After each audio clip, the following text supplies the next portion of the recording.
got me. Where are we going, smart guy?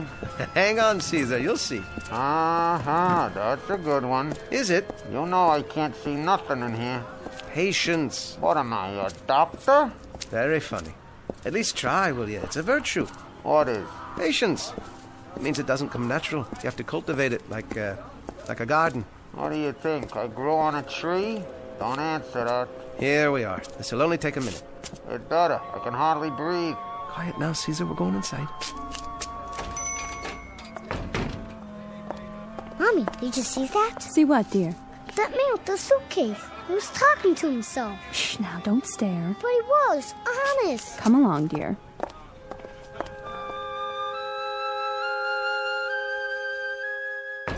Hi there, Freddie.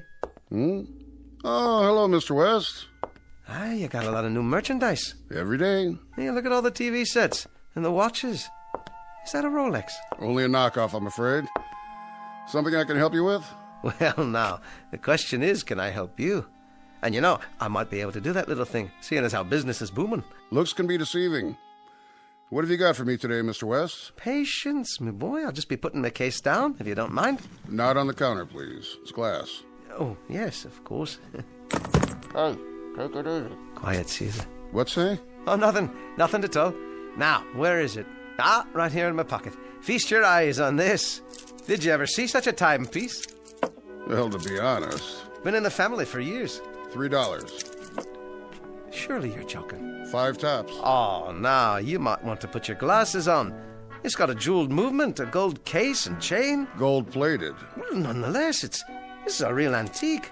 You don't see watches like this anymore. True enough. People wear wristwatches nowadays. Listen, Freddie, I'm between engagements at the moment. It's strictly temporary. In fact, I have an audition this afternoon, a very important audition. $5, Mr. West. Take it or leave it. All right. I'll take it. 1, 2, 3, 4, and 5. Don't worry, your luck's bound to change. Sure it is, sure. Here's your pawn ticket. Don't lose it. I won't. We'll be back to claim it soon enough. We? Yeah, Caesar and me. We're a team, you know. I couldn't do the act without him. That right. The watch. Please don't sell it. I'll do my best. For 30 days at least. Thank you. Kindly. Mr. West. Yes? What about him? What, you don't mean Caesar? I'll give you $25 for the dummy. With the case.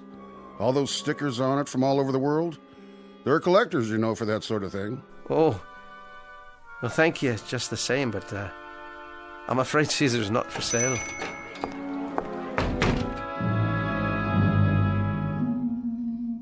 Mr. Jonathan West, ventriloquist, comedian, and master manipulator of a dummy. A small splinter with large ideas, very aptly named Caesar. A wooden tyrant with a mind and a voice of his own. Only a few minutes from now, he'll do his best to talk Jonathan West into a brand new act to be performed exclusively in the Twilight Zone. And now, The Twilight Zone and our story, Caesar and Me, starring Jason Alexander, with Stacy Keach as your narrator.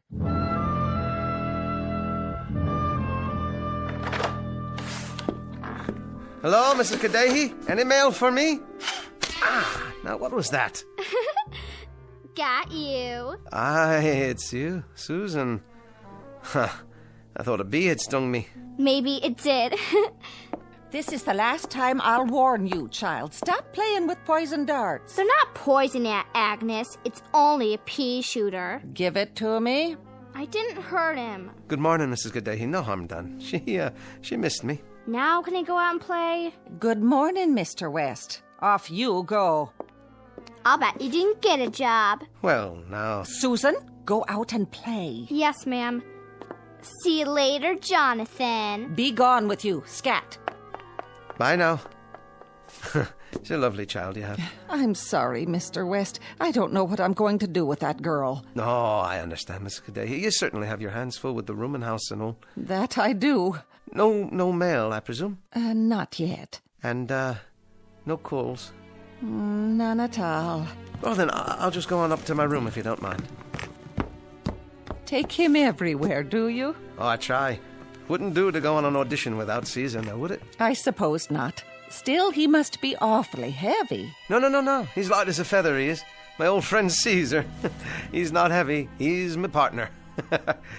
Come along, Caesar. I'll make us a bite to eat. Won't that be lovely? Oh, Mr. West, if I could have a word with you. Oh, yes, of course. Just let me take care of Caesar here. I'll be right down.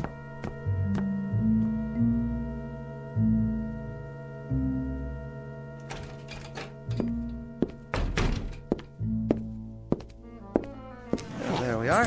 Back safe and sound. Huh.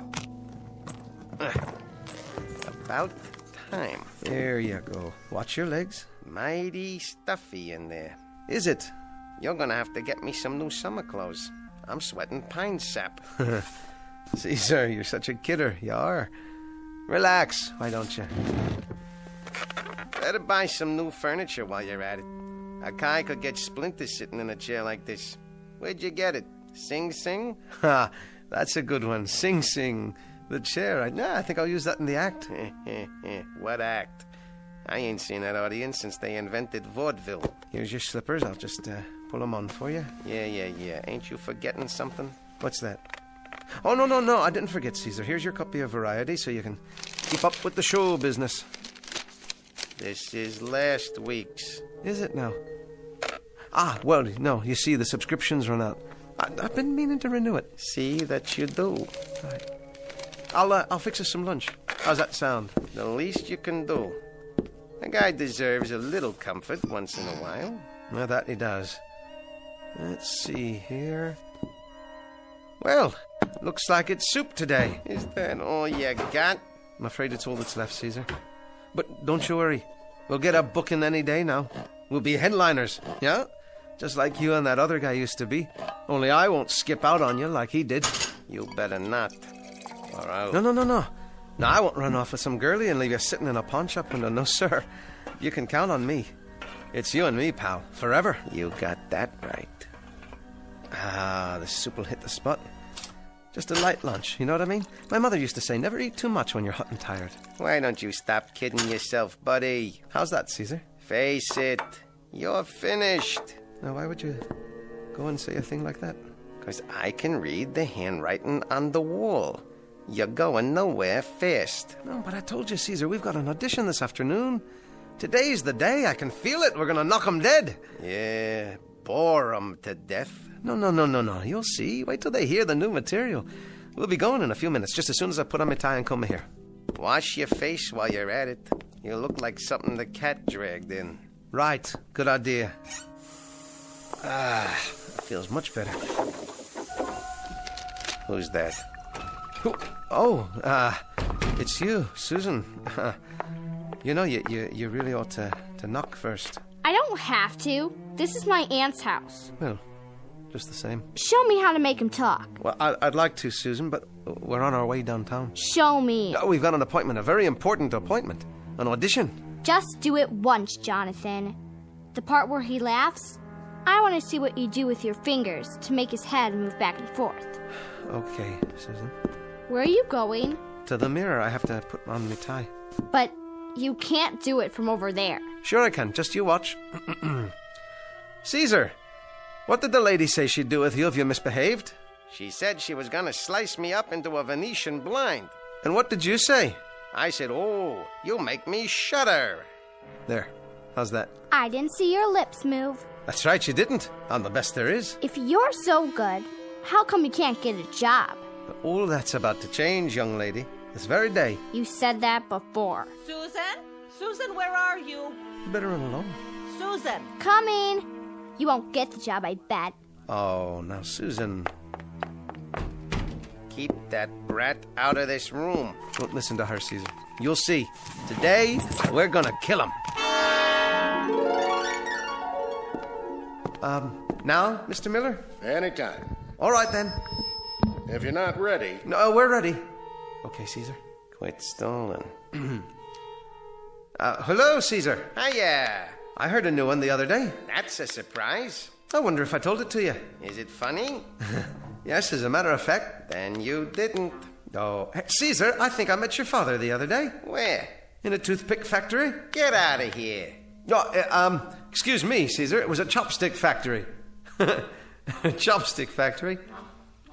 Or was it your mother? I thought you were the straight man. Well, Caesar, at least I can stand up straight. I'd like to see you stand up if I stick my mitt in your back. Oh, sorry, didn't mean to hurt you. Just watch what you're doing with those fingers, all right? Don't know where they've been. Well, let me give you a hand. A hand, you see? He said... Is the microphone on? It's on. Would you like me to run through the juvenile delinquent routine? It's very funny, if I do say so. That'll be all. But you haven't heard the last part? No, but I've heard the first part, and it's more than enough. We'll be in touch. Oh. Okay, Mr. Miller, I'll leave my phone number, if it's all right with you. Sure thing. Next. Must have had a fight with his wife this morning. Or maybe he got a new hearing aid so he could hear your crummy jokes. Come on, Caesar. We're going home.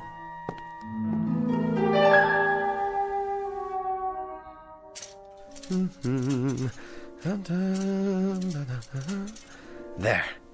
That ought to do it. Clean shirt, tie all pressed. The suit's just about had it, though. Pardon me for asking a stupid question, but what are you so chipper about? You'll see. Tomorrow. Another lousy audition? Nope. Not this time. I am not talking about a nightclub job. Well, what in blazes are you talking about? I've been thinking, Caesar, and I came up with a plan. Oh, a plan, huh? You'll see. This one may change our lives. Okay, surprise me. But I'll bet my bottom dollar that whatever it is, it flops. Don't you have any faith in me? Why should I? I know you. Stick by me one more time. Will you, buddy? Just this once. Things will change, I promise. I swear it. Give me one more chance. Okay? Okay. Once more. But that's it. You get one last shot. After that, we do things my way. As far as I'm concerned, you're living on borrowed time. You get me, buddy?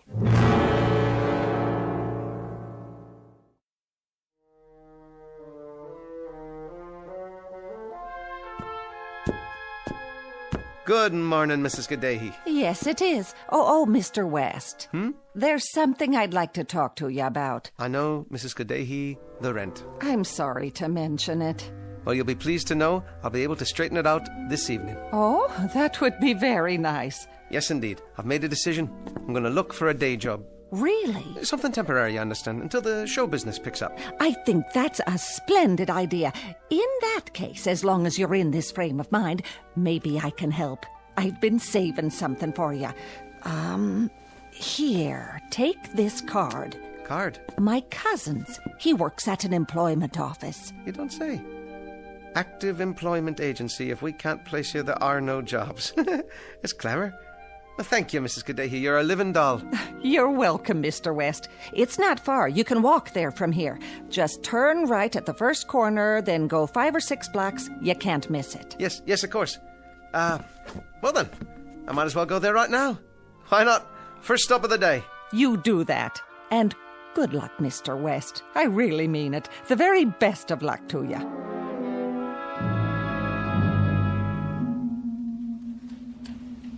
Well, here's an application form. Thank you, Mr. Smiles. But we should be able to cut through some of this, seeing as how you know Jeannie. Well, I should hope so. Typing. How's that? How many words a minute? I'll fill it in for you.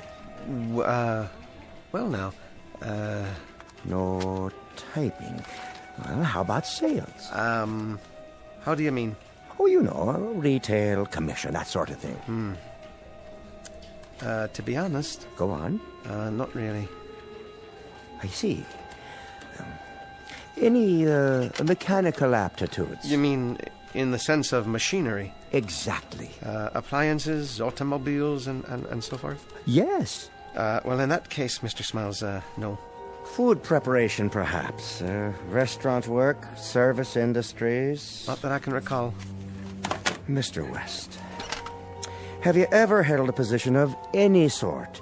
Ever made any kind of a regular salary at any time in your life, at any time at all? That is, besides show business. Oh, yes. Doing what, may I ask? I once worked in an office. Well, that's a start. In an office building, actually. As? An elevator operator. You know, Mr. West, most all buildings today have automatically controlled stop and start systems. Yeah. True enough. So there's simply no call for elevator operators nowadays. No, of course not. There wouldn't be, would there? I'm sorry. There's nothing I can do for you right at the moment. I see. Well, thank you. Thank you for your time. But if you leave your name with the receptionist, I'll be in touch. Yes, I'm sure you will.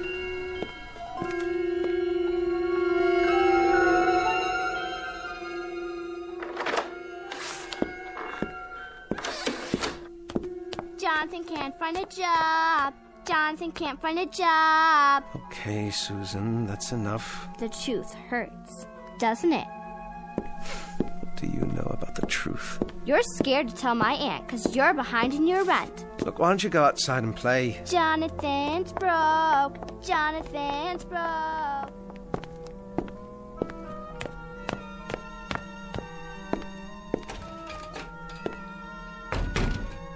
Well? Well, what? I see. It's like that, is it? I told you so. Please, Caesar. Now what? I don't know. No matter what I do, it doesn't work out. What else is new? If I could just get some money together. Not much. Enough for the rent and some food. Then I'd be able to think clearly without these pressures. Just a little money for rent and food, huh? Chump change. Is that all you want out of life? Right now, that'll do. You're a clod. You're a real potato head. I try. I'll give it my best. Your best stinks. I can't even remember my lines anymore. I shake so bad my lips move. Tell me something I don't know for a change. That's it. Caesar, I'll give up. I've had enough. I'm the one who's had enough. Get that through your thick skull. You? Let me spell it out for you. The cold, hard facts. I think I already know. This is the way it's gonna be, and what you're gonna do. Save your breath. I'm a failure. Will you shut up and listen? There are more ways than one to skin a cat. Meaning? You dummy. I'm talking about money. Cash. Moolah. There are other ways to get a hold of it. I've tried everything. You have not tried everything. Now dummy up while I lay it out for you.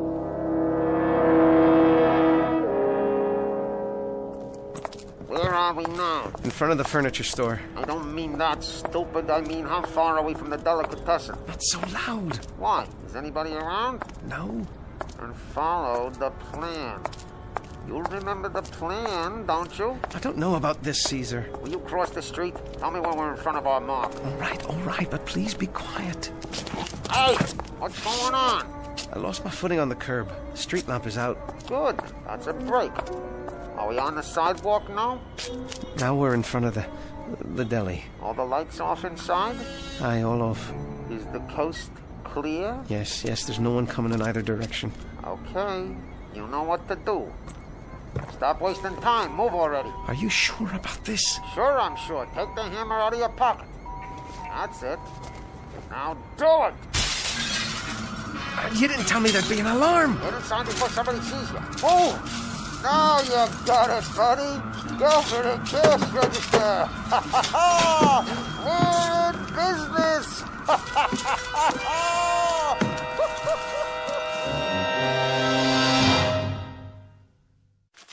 83, 84, 85. There you are, Mrs. Gaddahi, all paid up. Oh, my. Isn't it nice to pay one's bills? The nicest, mum. The best way to start a grand new morning. Better count it again, Aunt Jean. Now, no need for that. I don't trust him. See if it's real. Now, Susan, be a good girl and go tidy up your room. Don't be fresh to Mr. West. He made a new start in life, haven't you, Mr. West? Sure enough. A new start. Jonathan has a job? I don't believe it. Oh, pay no attention to her, Mr. West. You know how children are these days. Yes, I understand. Now, if you've no objection, I'll be going on to my room. I want to get these groceries put away. Surely. See you later, Mr. West. No doubt.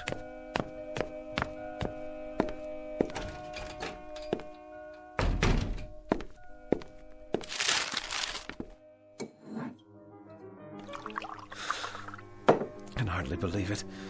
Nothing but a lousy thief. What a way to make a living. You couldn't make it any other way. What's happened to me? What am I? A no-talent guy who throws his voice. It's worse than that. A second-rate burglar. Third-rate. Starving to death in the only profession I know, paying the bills by robbing a restaurant. Well, that's showbiz.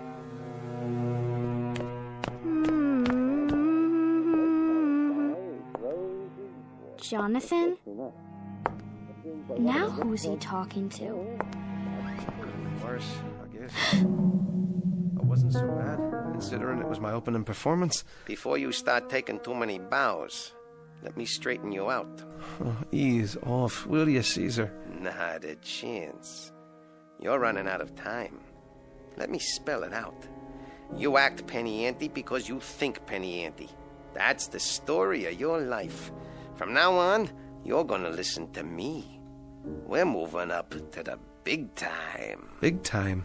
Last night was just for openers. Tell me something. Your dream was always to play the palace, right? Well, sure. Okay, buddy. Stick with me. Get ready. For what? You're gonna play the palace after all. From now on, you're on top of the bill. Strictly big time. The way you make it sound, I don't know if I like it. Oh, you'll like it, all right. You're gonna be a star, buddy boy. Nothing but first class all the way. Top of the world, pal. Top of the world.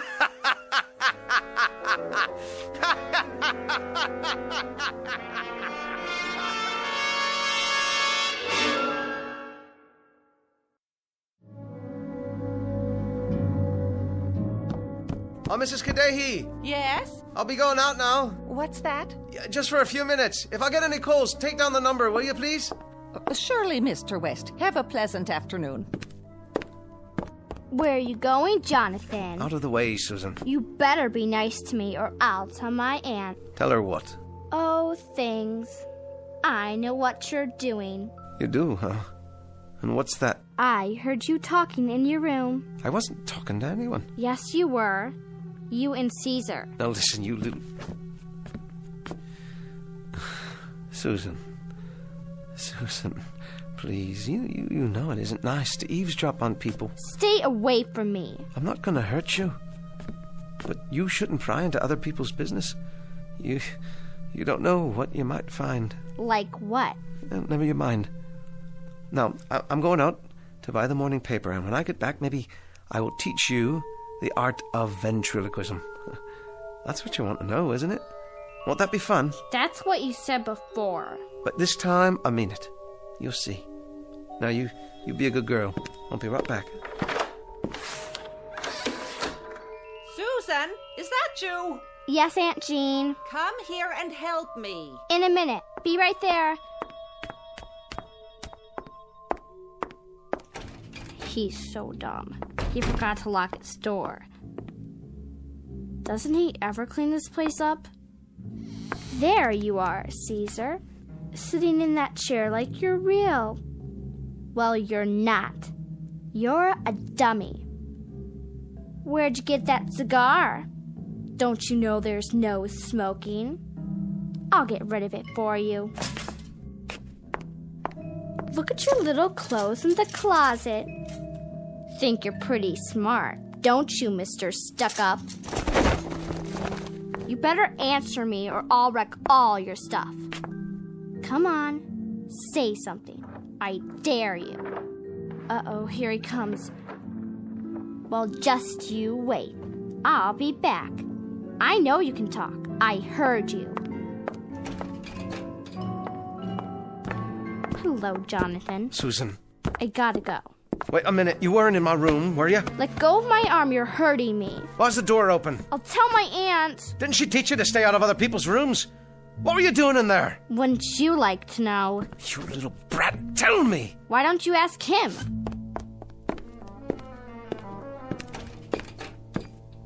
Caesar, what happened? Your cigar. What did she do to you? Never mind. First things first. Where's my paper? Here. Open it for me. Later. We've got to get out of this place. Calm down, jerk. I mean it, Caesar. She knows too much. Hang on. After tonight's job, we'll be on Easy Street. I told you, I'm not cut out for this line of work. Will you cool it? You're eating better, aren't you? You're paying the rent. Where were you before? Nowhere. Now listen to me. This is the big one. The really big show. This is the last time for me. The end. Sure. Sure it is, pal. Now, I got it all worked out. Here's what we do.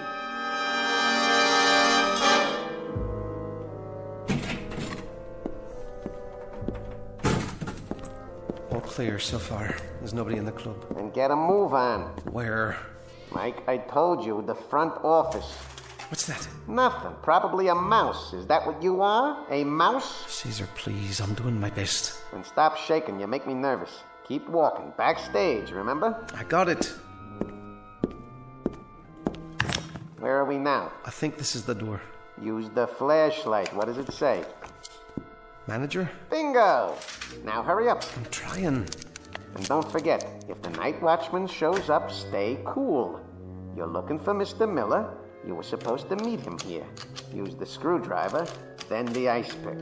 Nice and slow, like I told you. Look, suppose I can't open it. You opened the back door, didn't you? This is a different kind of lock. I can't, Caesar. Stop whining. You want to be poor again? There. Now go on in. Go! I don't know a thing about safe cracking, Caesar. Put your ear to it. Turn the dial till it clicks. Patience, buddy, patience. I'm not sure. That's it. Now reverse. Atta boy! Pull the handle and you're in. Will you look at all that money? Never mind the coins. Grab the real dough. All right, all right.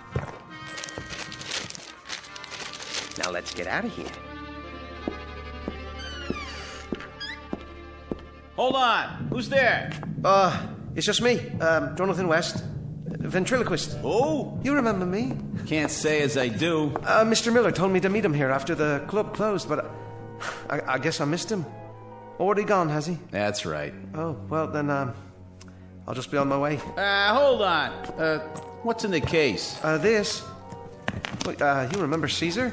Don't you? Caesar, say hello to the nice gentleman. Howdy doody, Your Honor. Oh, sure. From the other day. The audition. Yeah, Mr. Miller left about 15 minutes ago. Did he now? Well, I'll give him a call. I would now like to give you my impression of the great Jimmy Cagney. You dirty rat. Come on, Kappa. You're the guy who killed my brother. Never mind, Caesar. We won't be holding you up any longer. Sure thing. Some act you got there, mister.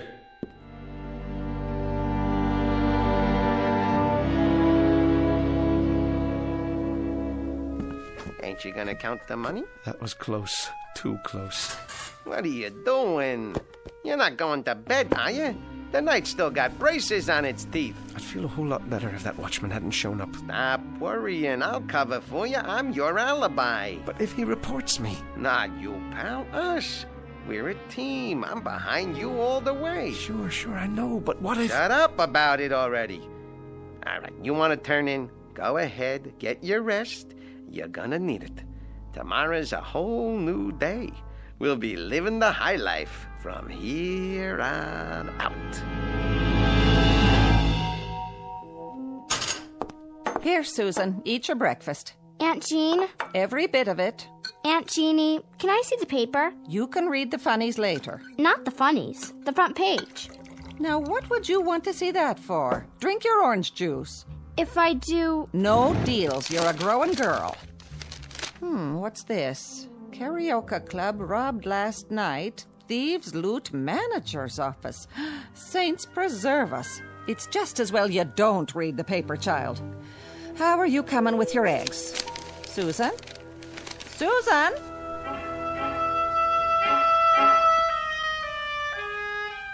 Susan, come here this minute.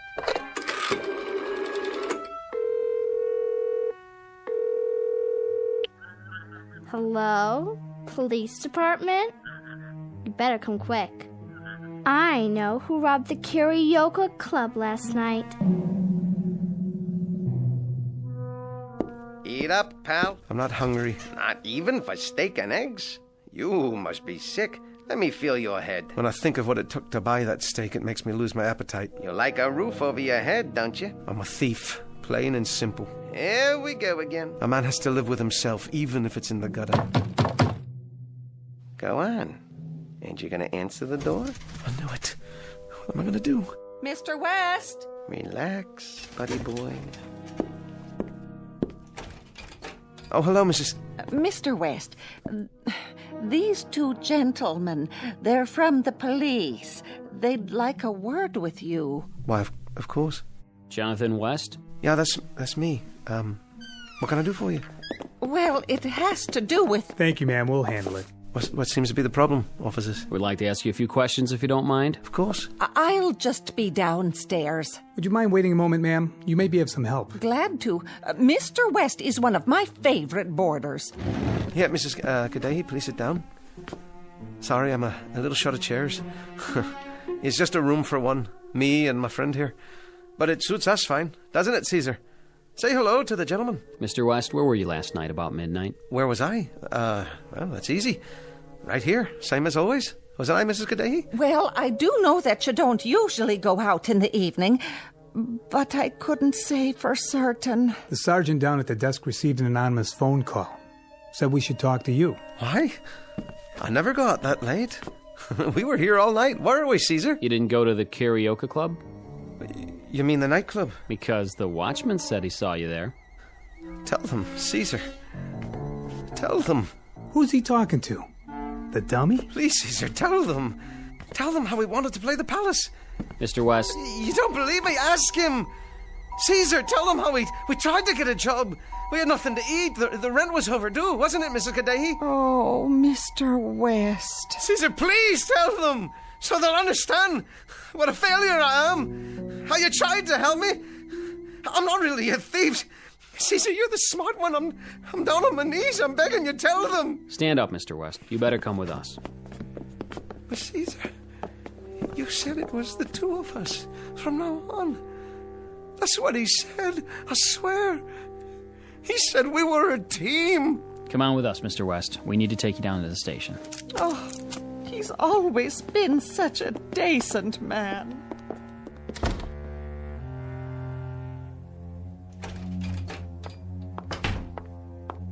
He's a no-good crook, isn't he, Caesar? Come on. You don't have to pretend. I won't tell, I promise. Look at this mess. Who's going to take care of you now, Caesar? Okay, go ahead. Act like you don't hear me. I don't care. You won't even turn your head or blink your eyes. All right, be that way. Just remember, I know you can talk, 'cause I heard you last night. Psst. Hey, you. Caesar? Yeah, you. Come on back, honey. I knew you talked, I knew it. And I know you finked on him. Pretty smart. The way you made that call. You're a hip little kid. I like you. Lean down. I want to ask you something. What? You like living here with your aunt? That's a stupid question. I bet you'd like to run away from this flea trap. Okay. Listen. From now on, it's you and me. We'll go to New York. I'll show you the bright lights. I know where the money is. What do you say? Well, you are kind of cute. Don't forget the suitcase. It's a deal, Caesar. Come on. Just you and me, kid. The big time. We're a team, see? A team.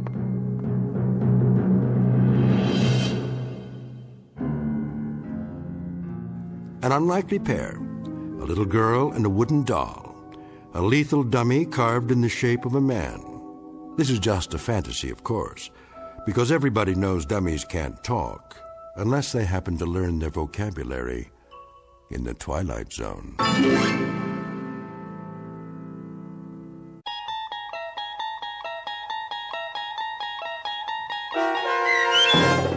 Caesar and Me, starring Jason Alexander with Stacy Keach as your narrator, was adapted for radio by Dennis Etchison and written for The Twilight Zone by Adele T. Strasfield. Heard in the cast were Zanny Laird, Meg Falcon, Rich Komanek, Lisa Joyce, Jeff Lupetin, Doug James, Roderick Peoples, C.J. Amari, Lynn Foley, and Carl Amari. To learn more about the Twilight Zone radio dramas and to obtain audio cassettes and CDs of these programs, visit our website at twilightzoneradio.com. The producers of The Twilight Zone wish to thank CBS Enterprises, Carol Serling, Dennis Etchison, Claire Simon Casting, Terry Jennings, XM Satellite Radio, Sirius Satellite Radio, our sponsors, and our radio affiliates for helping make this series possible. This copyrighted radio series is produced and directed by Carl Amari and Jason Mallow for Falcon Picture Group. Doug James speaking.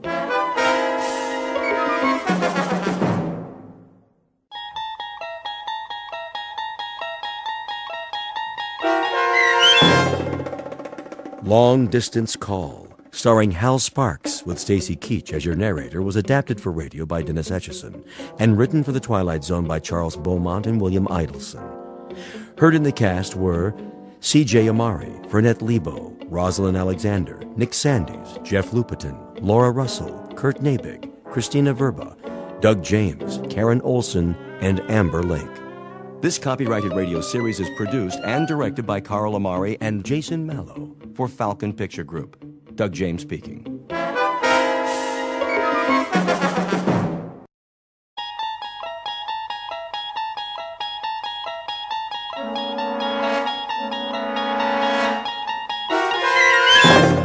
You're traveling through another dimension. A dimension not only of sight and sound, but of mind. A journey into a wondrous land whose boundaries are those of imagination. Your next stop, the Twilight Zone.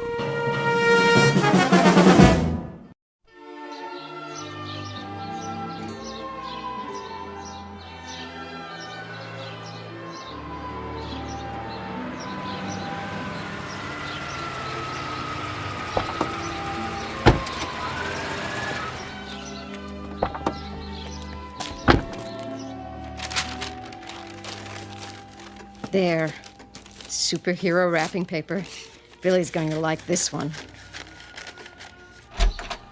Hi, Mommy, we're back. So I see. We picked up a few things. You did, huh? Grandma! Don't bother your grandmother, Billy. She's resting. I want to see her. She'll come downstairs for the party. When? In a little while. I'll call you when it's time. Why don't you go play for now? Just on the patio, though. Okay, Pumpkin? Okay. How is she? Okay, I guess. She didn't want any lunch. The doctor said he'd try to stop by. Maybe we should cancel the party. No, it'll cheer her up. You know how much she loves Billy. But the excitement... She wouldn't want it any other way. Well, we'll make sure it doesn't take very long. I'll go up and see how she's doing. Oh, and there's something in the bag for Billy. Mother asked me to get it. If you have a chance, maybe you could... I'll wrap it up. Thanks, Sil.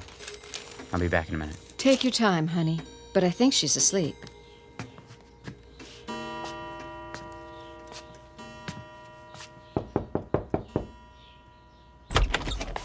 Mother? Is that you, Chris? How you doing? Oh, fine. Just resting my eyes. Well, you go right ahead. We've got everything under control. Where's Billy? In the yard, playing. Oh, such a big boy. And today, another birthday. I can hardly believe it.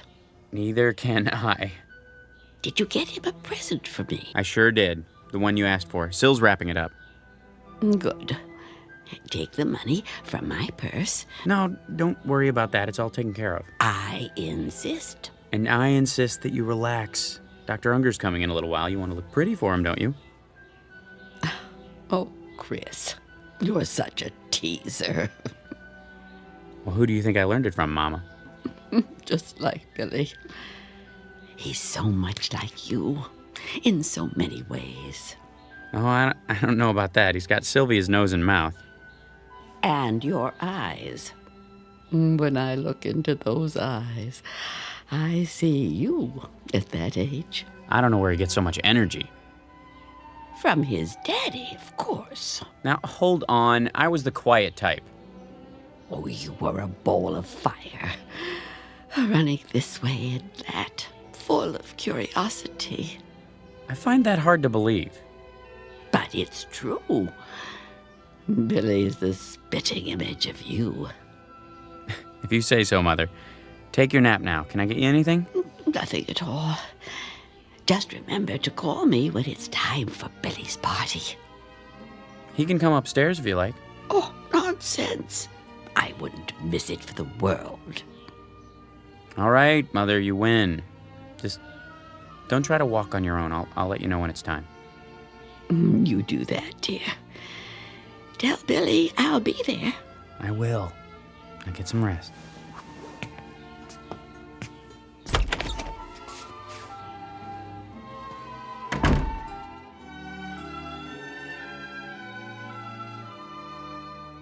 As must be obvious by now, this is a house hovered over by Mr. Death, that omnipresent player in the third and final act of every life. It has been said, and perhaps rightfully so, that what follows this life is an unfathomable mystery, a bridge into darkness, passage over which is reserved exclusively for the dead. Or so the philosophic claim. But in a moment, a child will try to cross the bridge that separates light from shadow. And of course, he must take the only known route, that indistinct path through a region called the Twilight Zone.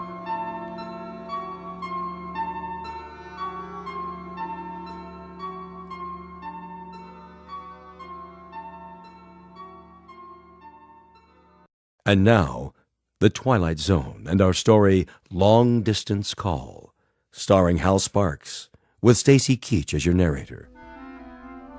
That's enough for now, Billy. I like the way it sounds. Can you help me set the table for dessert? Is it time yet? Almost. Where's Grandma? Well, you know, she wanted to come down, but she's awfully tired. You understand, don't you? You're a big boy now. But I want to see her. Maybe in a few minutes. Daddy's just gone up to... There she is. Chris, watch your step, honey. Why is Daddy carrying you, Grandma? Because she's light as a feather. I've got your chair ready. You go to so much trouble. Mother, you've got to follow the rules of the house. And today, the rule is, the moment Billy opens his presents, you're going back upstairs. That's fine, Chris.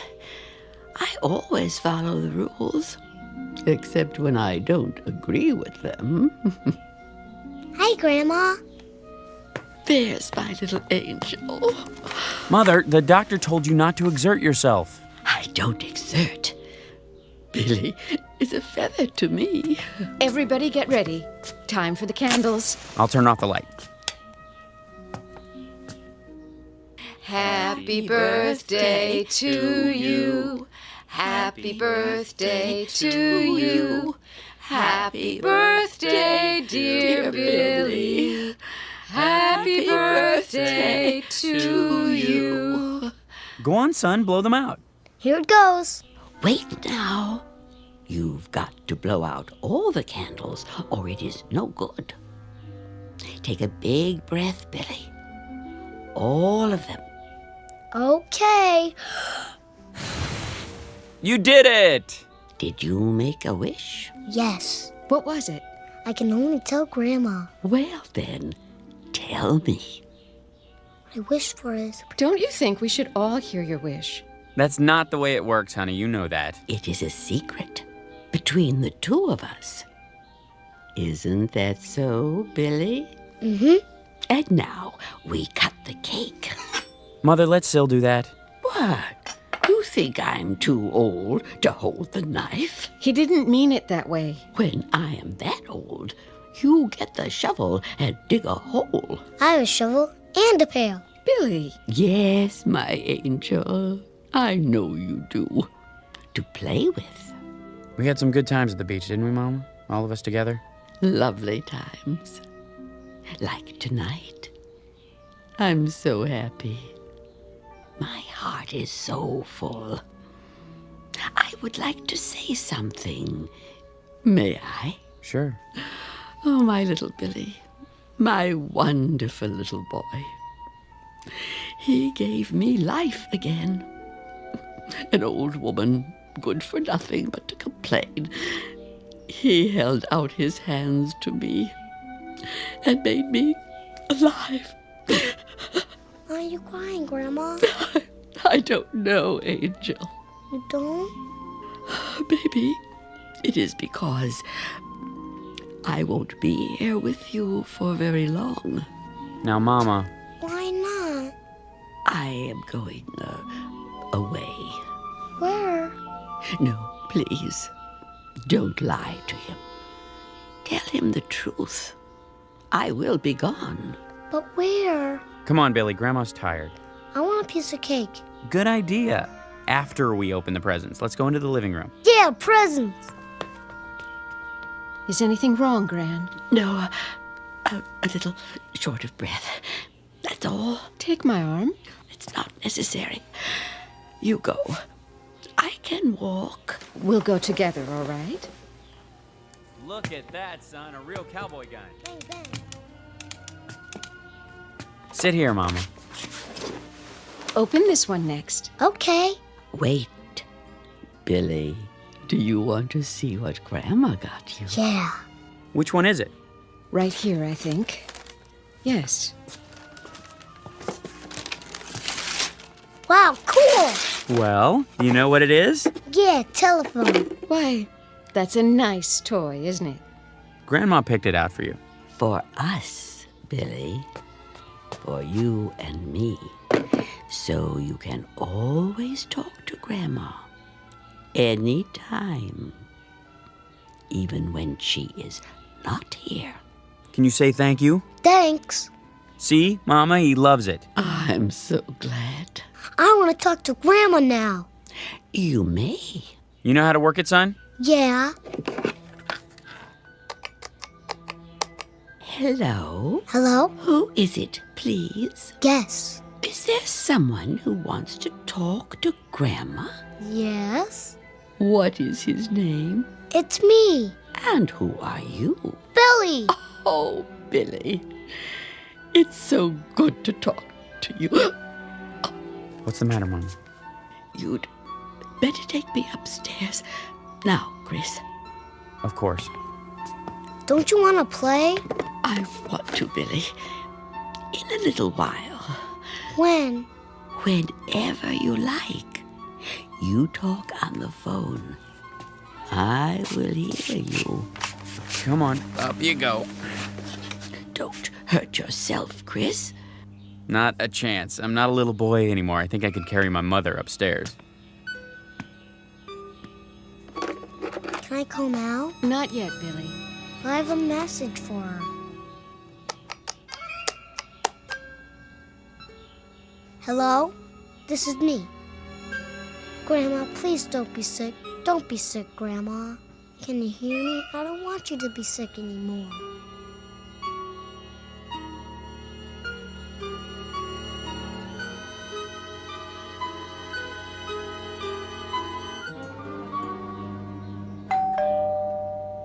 Someone's at the door. I'll get it. You stay with Mom. Come sit next to me, Billy. Dr. Unger. Chris, Thanks for coming by. how is she? The same. Sylvia, Hello, Doctor. how are you holding up? Oh, don't worry about me. Grandma? Billy, stay here. Is Grandma okay? Of course she is. I'll just look in on her. Let me walk you upstairs. I know the way. Can I go too? Later, Billy. Sit here with us. But I want to tell her something. Oh, darling, we can't see her right now. Why not? She's not feeling very well. Is she gonna get better? I hope so, sweetie. I really do.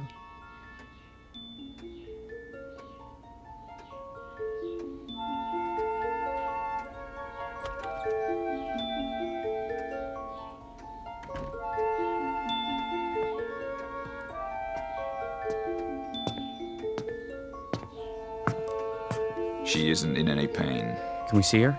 I wouldn't advise it. Not that it would hurt her, but... Well, I doubt that she would recognize you. Oh. We'd recognize her. All right, Chris. Just don't stay long. Me too. Isn't it your bedtime? I want to say goodnight to Grandma. Billy, try to understand. Grandma's sick. Why don't you wait until she's well? I want to see her now. Billy, don't. If I may make a suggestion. Yes? If he wants to see her, this might be the time. Come with me then, but only for a couple of minutes. And Billy, listen to me. If Grandma acts a little different, that's only because of the medicine, okay?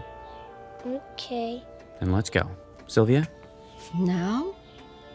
Do you think... I think we'd better.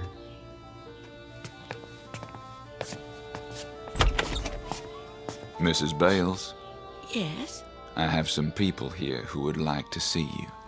You do? Go on in. I'll wait in the hall. Hi, Mama. What? Grandma. My angel. Are you sick, Grandma? Not anymore.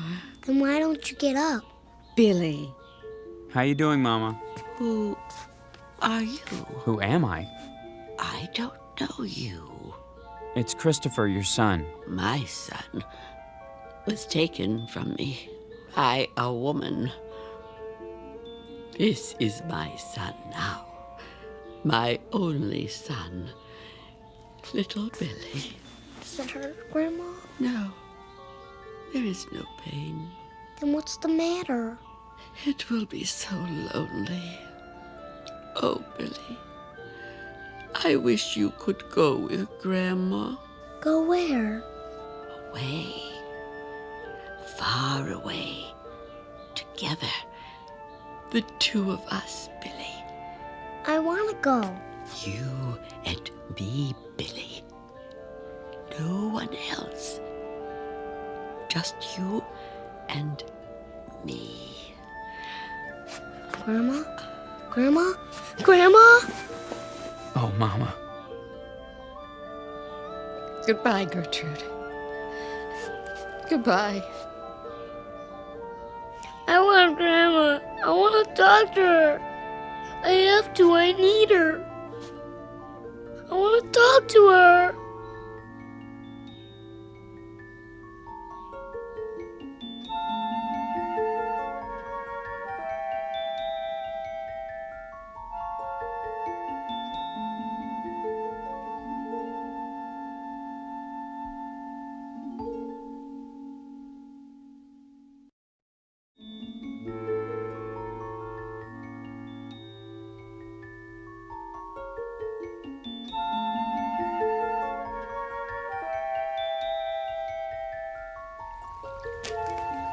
Hello, fishies.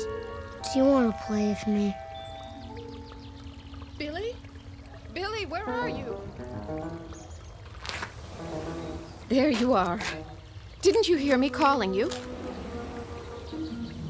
No. You know you're not supposed to be playing out here all alone. Why not? I don't want you so close to the pond. What were you doing? Nothing. Billy? Looking at the fishies. It's getting cold. No, it's not. I think you'd better come in now. Don't you want some lunch? I'll make you a cheese sandwich and some hot soup. Come on. I want a hot dog. All right. A hot dog, then. Why don't you wait in the dining room? I go upstairs. Why? I want to go in my room. Okay. I'll call you when it's ready. Oh, Chris. What's the matter? Billy. I heard you calling him. Where is he? In his room. You all right? I hope so. What do you mean? He's been walking around in a trance all day. He misses her already. You know how close they were. Yes, I do. Why do you say it like that? Like what? Come on, Sil. Well, why don't you admit it? They were too close. She was his grandmother. You and I know that. But you heard what she said. What? She called him her son. Her son, Chris. She didn't mean it. Didn't she? No, of course not. For heaven's sake, Sylvia. She was full of sedatives. She was dying. I'm sorry, darling. I'm sure you're right. It's just that... I guess we're all upset. We'll get over it. I know you will. Because you're strong. I do understand how hard it must be for you. I don't have a choice. But how strong is Billy?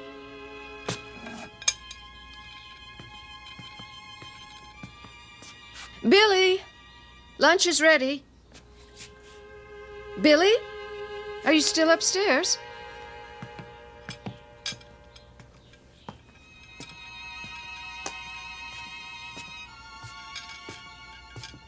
Hey, Grandma, won't you come and play with me? What? Cold there? Having a hot dog for lunch. What are you having? I couldn't do it. Mommy called me. I was gonna play. Going to what? Bye. Who were you talking to? Grandma. Billy. She says she's lonesome. She wants me to come and stay with her. Can I, Mommy? Can I?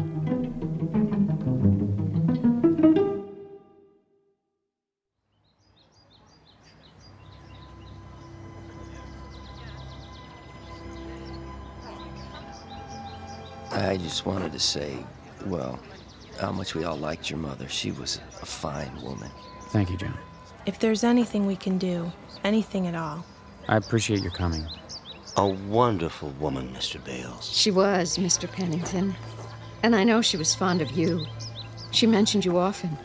If you need any help, at the house. We'll keep that in mind. I think everything's under control. How's that dear little boy of yours? Fine, Mary. He's with the babysitter. I'd be happy to take him anytime. Shirley's just down the street. She's been very good. We have plenty of food at home if you want to stop by. That's all right. We should get home to Billy, though. I'll bring over a casserole so you don't have to cook. Bless your heart.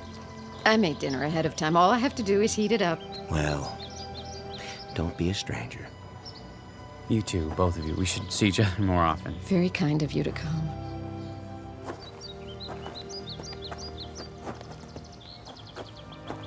I'm glad that's over. She had so many friends. It was a lovely service, don't you think? You know what I really think? Funerals stink. I know. But it's a way of remembering her. I wanted to remember her the way she was, the way she used to be when she was healthy. Now I'll always think of her like this. How she was at the end. Come on, honey. Let's go home. Billy needs us. Yes, he does. More than ever.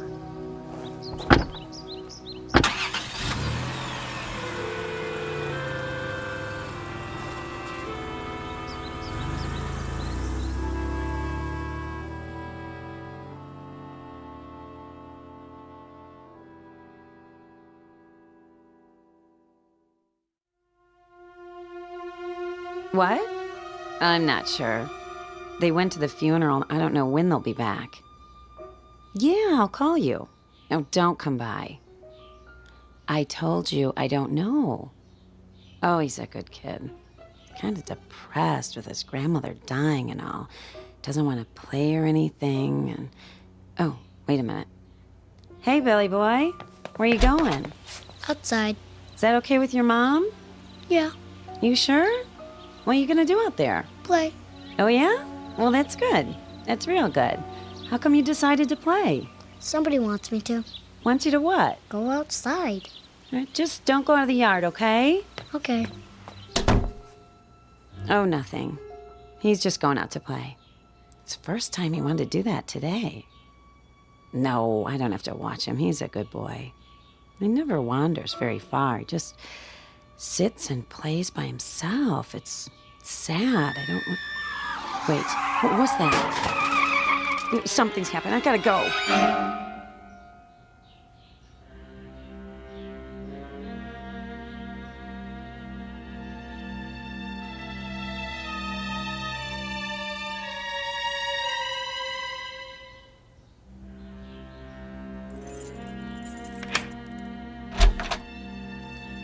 It's good to be home. I can take care of things for a while. Why? Wouldn't you rather be alone? That's the last thing I want. Oh, okay then. I'll make us some coffee. Sounds good. Billy? Shirley? We're back. Mrs. Bales? Hi, Shirley. Are you in the living room? Is there anything I should... Oh, Mrs. Bales, Who's this? Mrs. Bales, my name's Peterson, Jeff Peterson. I live down the block. Where's Billy? sorry to bother you at a time like this. I mean, the girl told me about your mother-in-law's funeral. I'm very sorry, but, What's happened? well, it's about your boy. Billy? What about him? He's all right, Mr. Bales. I put him down for a nap about a half an hour ago. Then what? What about Billy, Mr. Peterson? Well, now, I sure hate to say this, but, your son almost got himself killed this afternoon. What? He ran right out in front of my car, from nowhere. Lucky thing I'm a cautious driver, Mr. Bales. If I wasn't, he might have... Billy! Billy never plays in the street. He never leaves the yard. I know. That's why I didn't mind when he wanted to go out. What happened? Well, there wasn't any sense in putting on the brakes. He was too close, so I cut the wheel as sharp as I could. Just in time, too. Couldn't have missed him by more than a few inches. Not a scratch on him, I'm glad to say. It wasn't my fault, Mr. Bales. Honest. All right, Shirley. Apparently it wasn't anyone's fault. Anyway, Mr. Bales, if I do say so, I think you better have a talk with your boy. He's sleeping. Oh, he's fine, just like I told you. A talk? Why? Well, when I saw that he was all right, I asked him, why'd he do a crazy thing like that, running out in the middle of a busy street? He said, somebody told him to. Somebody told him to? Who? He didn't say. You know I wouldn't tell Billy to do a thing like that. Who else did he talk to, Shirley? No one. All day long, he just sat in his room playing with the telephone. Chris? You believe me, don't you? Yes, I do. Chris. I'm sorry it happened, Mr. Peterson. Don't be sorry. Be glad. The boy's safe.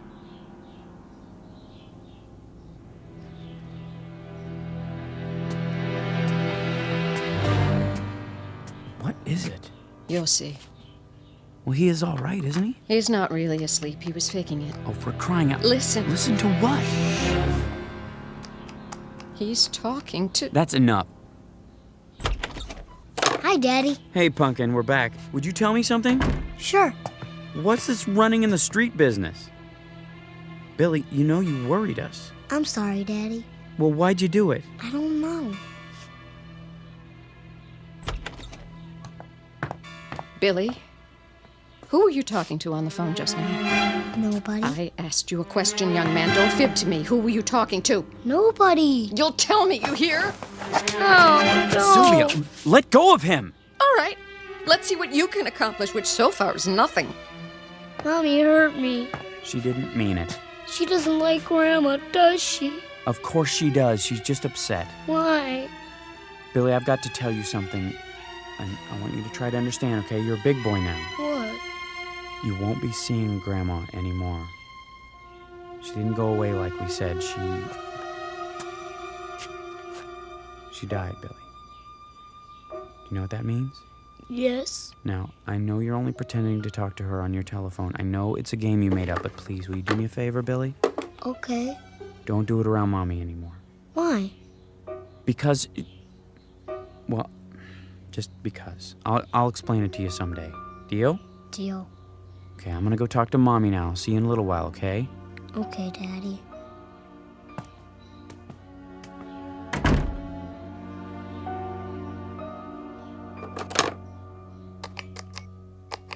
Hi, I'm back.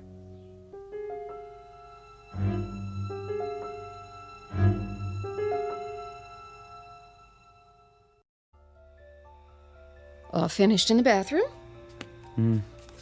Shall I turn out the lamp? What? The light. Do you want it off, or do you want to read for a while? Yes. Yes, which? Whatever you like. Oh, Chris. It's not what I want, it's what you want. I don't care. Please, don't shut me out. Sorry, I was just thinking. I know. So Yes? I know how hard it was for you. What you went through these last weeks and months, you did more than anyone. But I hope you understand. Understand what? My mother didn't mean any harm. I suppose not. It's the truth. She had 2 other children before me, and she lost them, and she couldn't let go. I was all she had. Except for Billy. Billy was me again. At least as far as she was concerned. A chance to go back, to pretend that none of the years had happened after Dad died. I know it wasn't right or fair to you, but honey, believe me, whatever she did out of love. Love for whom? What does that mean? I'm sorry, I didn't mean it the way it sounds. Really, I didn't, Chris. You're trembling. It's cold. Pull up a blanket. Let's get some sleep. Yes. It's been a long day. The longest.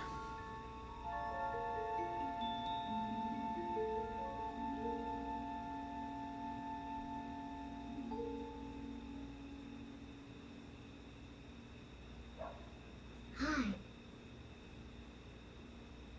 Yeah. Me too. Is it cold there? Billy? You give me an ice cream bar?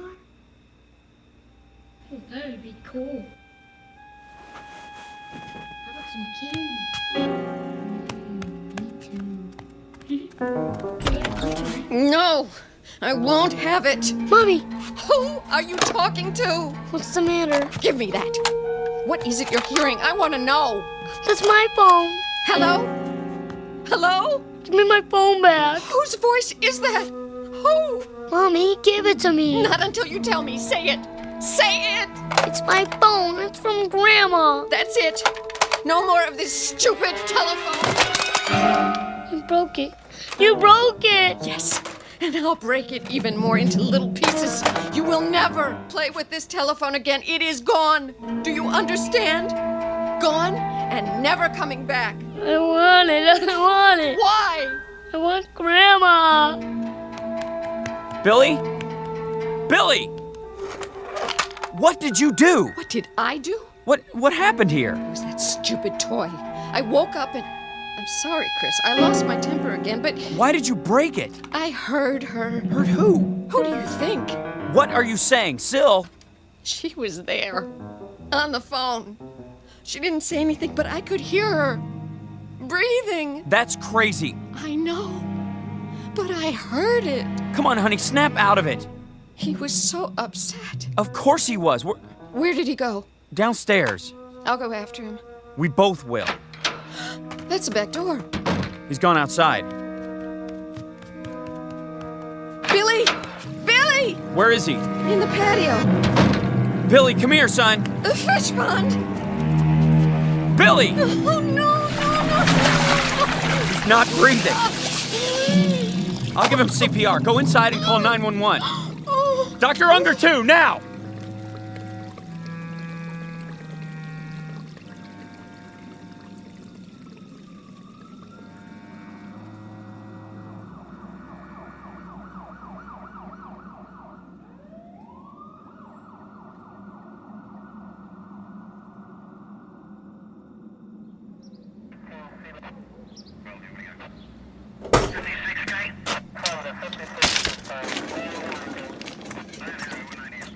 Lifton. Careful. I got him. How is he? He's breathing. Thank God. We'll do everything we can. Put him in the ambulance. If we had gotten here a few minutes earlier...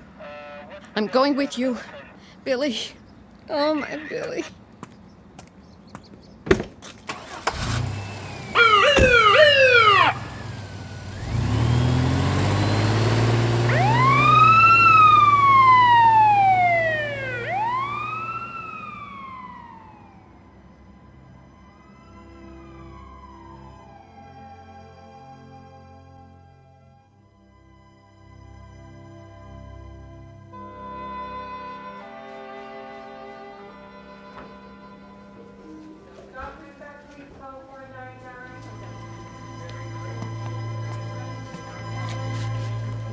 Excuse me. Yes? My son, the little boy.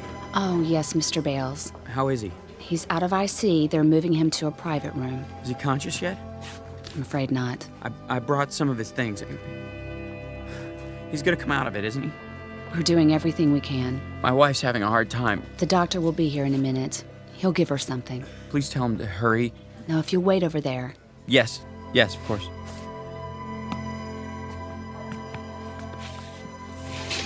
Well? Take it easy, honey, please. He's gonna be all right. Is he? Yes, I promise. You can't promise that. He's getting the best treatment. It doesn't matter. What? It's too late. Don't even think that. No? Why not? We have to face facts. What facts? She's already taken him. That's not true! Yes, it is. She took him away. She has him now. Syl, don't say that! That's what she wants. What they both want. I can't fight her anymore. She's won.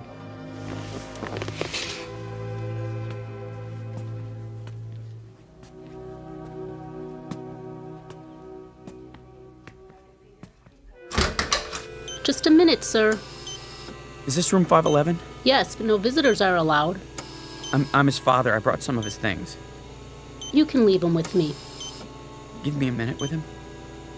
Well, just a minute, until Dr. Unger gets here. Hi, Pumpkin. It's Daddy. Can you hear me? You're gonna be alright, you know, I swear you are. Why did you do such a crazy thing? Going in the fish pond. Mommy and I will take care of you from now on, you'll see. She doesn't mean to get you all upset. She's sorry. She's so sorry. She only meant you don't need that telephone anymore. It was Grandma's idea, but I'm the one who got it. I shouldn't have listened to her. Grandma's at peace now. You have to accept that. Please, Billy, try. She didn't want you to do anything like that, I'm sure of it. Anyway, I brought your telephone so that I can use it one more time, okay? Just once, then that's it. I have to try. You hear me? I know it's silly, but I have to. It's the most important call I've ever made.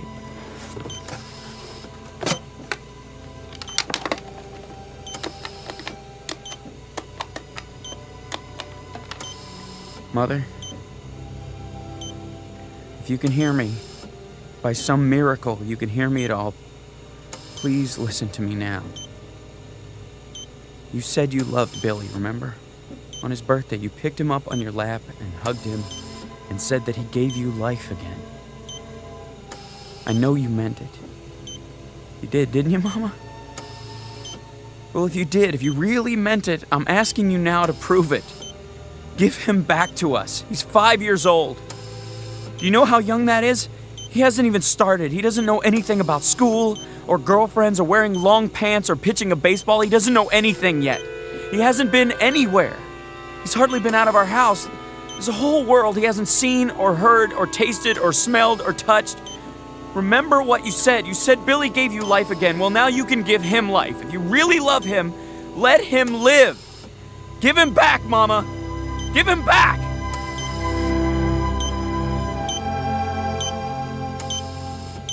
Nurse! Nurse!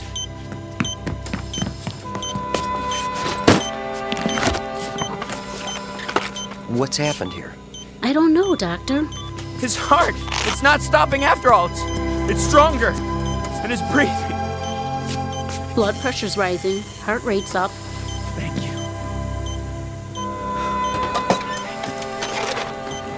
Something's happened here. What?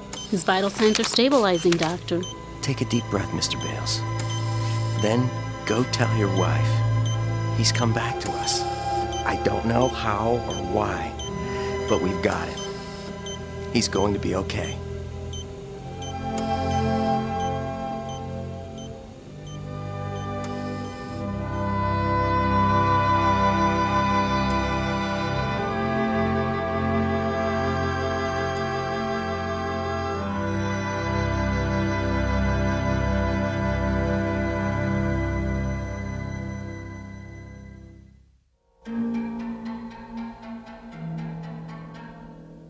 Toy telephone, an act of faith, a set of improbable circumstances, all combine to probe a mystery.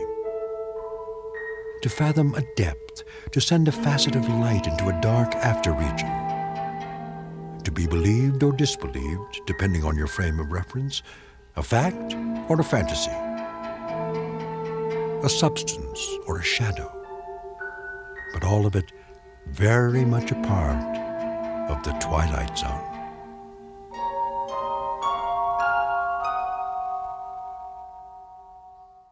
We'll return to the Twilight Zone in just a moment.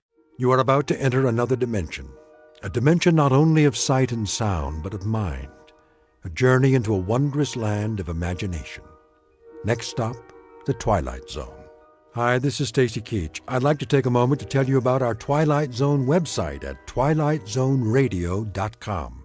At twilightzoneradio.com, you'll find the latest information on these Twilight Zone radio dramas, including behind-the-scenes photographs, plus the newest product releases, trivia contests, ways to contact us, other Twilight Zone-related info and merchandise, plus links to other fascinating websites. So make your next stop twilightzoneradio.com.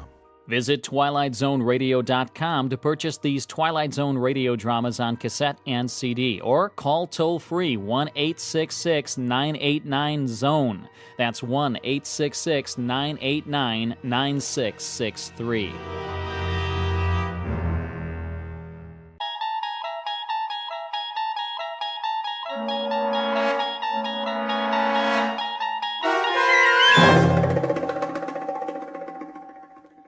The Gift, starring Danny Goldring with Stacy Keach as your narrator, was adapted for radio by Dennis Etchison and written for The Twilight Zone by Rod Serling. Heard in the cast were Jonathan Rodriguez, Sandra Marquez, Tony Castillo, Gustavo Malado, Dale Rivera, Ivan Vega, Joseph Minoso, Joe Caballero, Eddie Martinez, and Javier Salas. To learn more about the Twilight Zone radio dramas and to obtain audio cassettes and CDs of these programs, visit our website at twilightzoneradio.com. The producers of The Twilight Zone wish to thank CBS Enterprises, Carol Serling, Dennis Etchison, Dick Brescia Associates, Claire Simon Casting, Terry Jennings, XM Satellite Radio, Sirius Satellite Radio, our sponsors, and our radio affiliates for helping make this series possible. This copyrighted radio series is produced and directed by Carl Amari for Falcon Picture Group.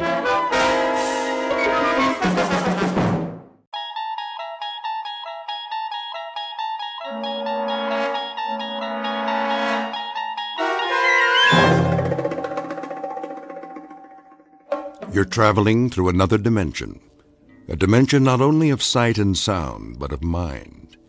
A journey into a wondrous land whose boundaries are those of imagination. Your next stop, the Twilight Zone.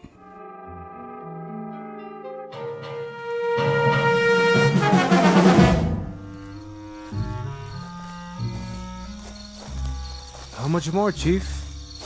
Not so far. Only to the end of the road in the arroyo. Why must we do this? There is nothing but the night and the stars. It's our duty to keep the village safe. But it is already safe. I was born in this village. As was I. And I know these paths as I know my hand.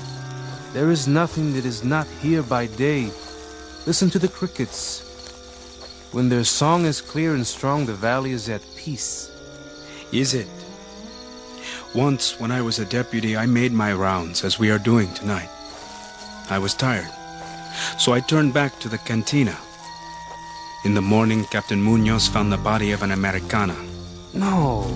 Yes, Salvador. She was strangled. By one of our own? By men from across the river.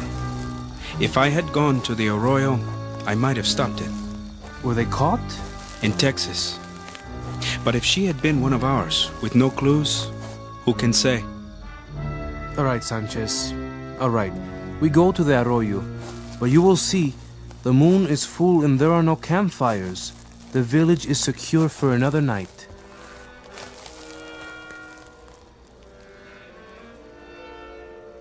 Listen. To what? What is that? What do you think? A wolf pack.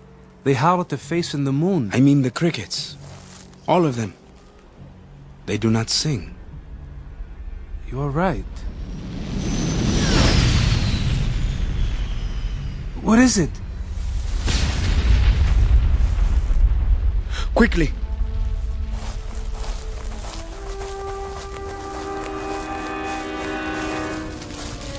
Is it a plane?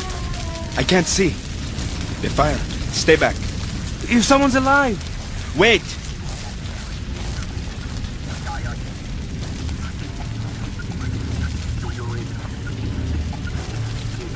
This is not plane. A flying disc. And footprints on the ground. Salvador, come back! Stop! I said stop! Stop or I'll shoot! Salvador, no! No!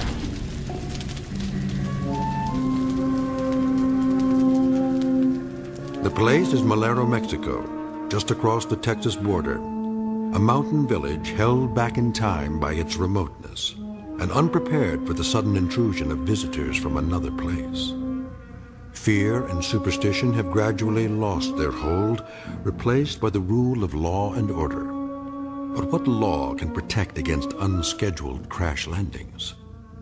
Police Chief Sanchez and his deputy have a job to keep the area safe from outsiders and troublemakers.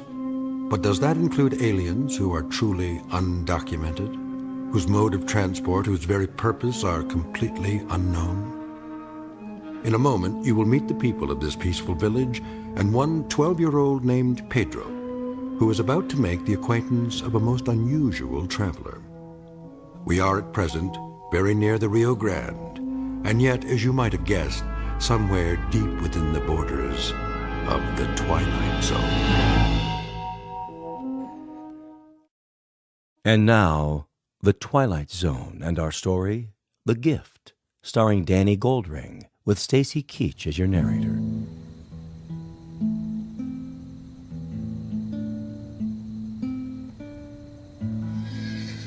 Stop playing, Ignacio. Someone is coming. Who is it, Pedro? You must be in my eyes. I can't see. Tell me, Pedro, there is trouble? Sanchez! So, he finally comes back. But he's not alone. I can hear. What does he bring? Where is the deputy? What is that tied to his burro? Oh no! I do not believe it! Call Manuelo, quick! Manuelo! Come look! What's the matter now, Pedro? Chief Sanchez? Where are you going and what? Why doesn't he speak? That's a body on the saddle. Whose body? It is Salvador.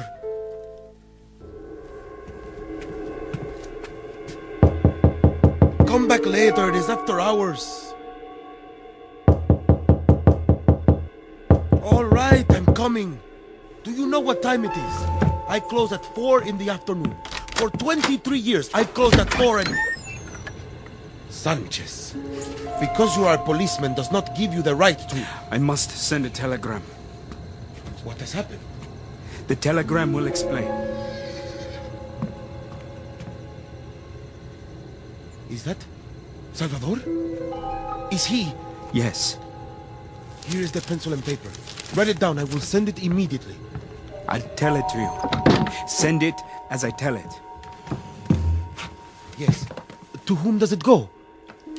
To the Prefect of Police, Mexico City. Prefect of Police? Rodolfo, just send it. Don't question it. Prefect of Police, Mexico City. Unidentified aircraft. Something like a plane, but not a plane. Crashed into the hills north of our village late last night. It did?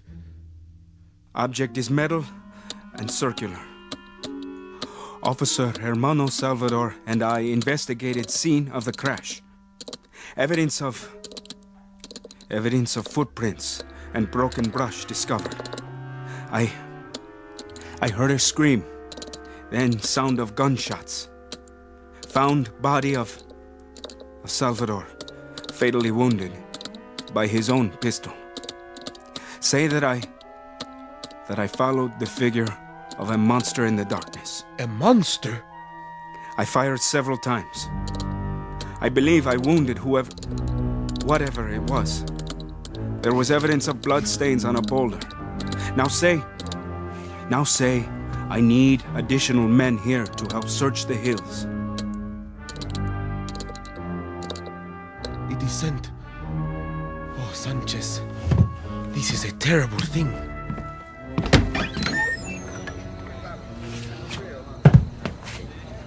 He's shot through the heart. Who did this, Sanchez? I do not know, Doctor.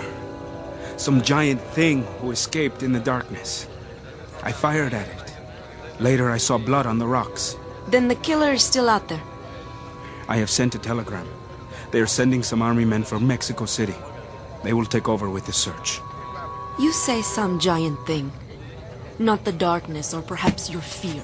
You doubt me, Doctor? You are the law and order of the village. Now you must be the sanity as well. The story you tell frightens the people.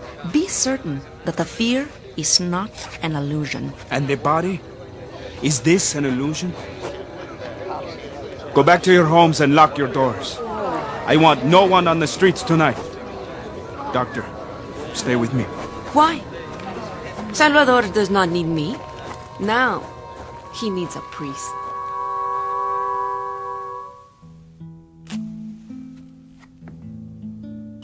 Doctor, I want to close. I have no doubt. You play a sad song tonight, Ignacio. I play what I see. But you cannot see. I know what is in my heart. So what stalks the night? Can you tell me that? Whatever it is, my doors will be locked to it. I am here, Manuelo. Hello, Pedro. Well, well. Thank you for finally coming, little stargazer. I am cursed in my old age with this astronomer on my payroll. Still looking at the stars, Pedro? Sometimes, Doctor. So what do you learn from the stars? Have they ever taught you how to sweep this place properly? Or even to clean a glass? It is said there is life on some stars. This is a fact? Then you and the man in the moon have nothing in common. There is no life in you. Go get some water and come right back. All doors should be locked tonight. Yes, Manuelo. A strange little boy. Where did he come from? Who knows? The son of a bracero, so it is said. The authorities ask why he does not go to school. They ask me. The boy is not of my flesh. I know nothing of him. He cleans up my cantina and serves tables, and he has a room in the back. I overpay him, believe me. But I am not such a rich man that I can run an orphanage for little street urchins. He has no friends, has he? Him? And why should he? It's not normal. Why do you say that? He has a mind like an old man. Go look for Pedro and you'll find him standing outside, looking at the sky. I looked at the stars when I was young, too. And did you ever see him smile? I ask you this, did you ever see him smile? Normal children still smile on occasion, smile and laugh. But that one has the face of a funeral procession, a mourner. Other children shun him like the plague, and I don't blame them. He makes me nervous, this one. I tell you this in truth. He makes me nervous. No more music tonight, Ignacio? He must go home. It is late. Where is the boy? Don't worry about him. He'll be back. Why should he come back? And why should he smile? What is there to delight him? His poverty? The fact that there is no human being to love him? Why should he? It is not your business. Perhaps, Manuelo. Perhaps on some occasion, some festive occasion, if you like, instead of giving him a broom or a tray, extend him your hand. Where is my cane? Here. Carefully now.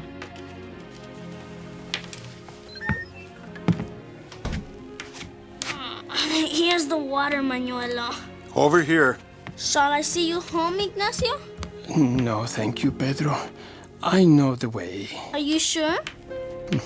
With me, darkness is a friend. But you stay here, where it is safe. I'm closing up, Doctor. I must ask you to leave now. Very well. So, Manuelo, wear a smile, my friend. You will doubtless live to see the morning. Good night. I'll lock the door behind you. What is that? Where? Someone is coming. Who? I can't see. Walking in the street, you know him?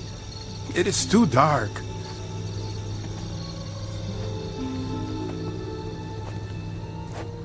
Hello, señor. ¿Cómo está? Bien. Are you still open? Well, I thought perhaps I could sit down and have some wine.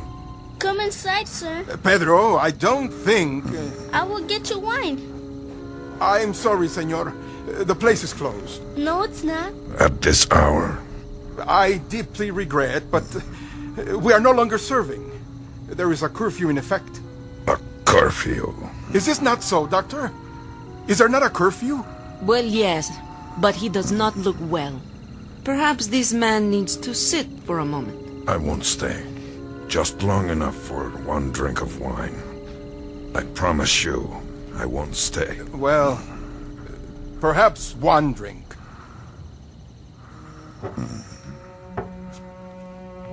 Over here, senor.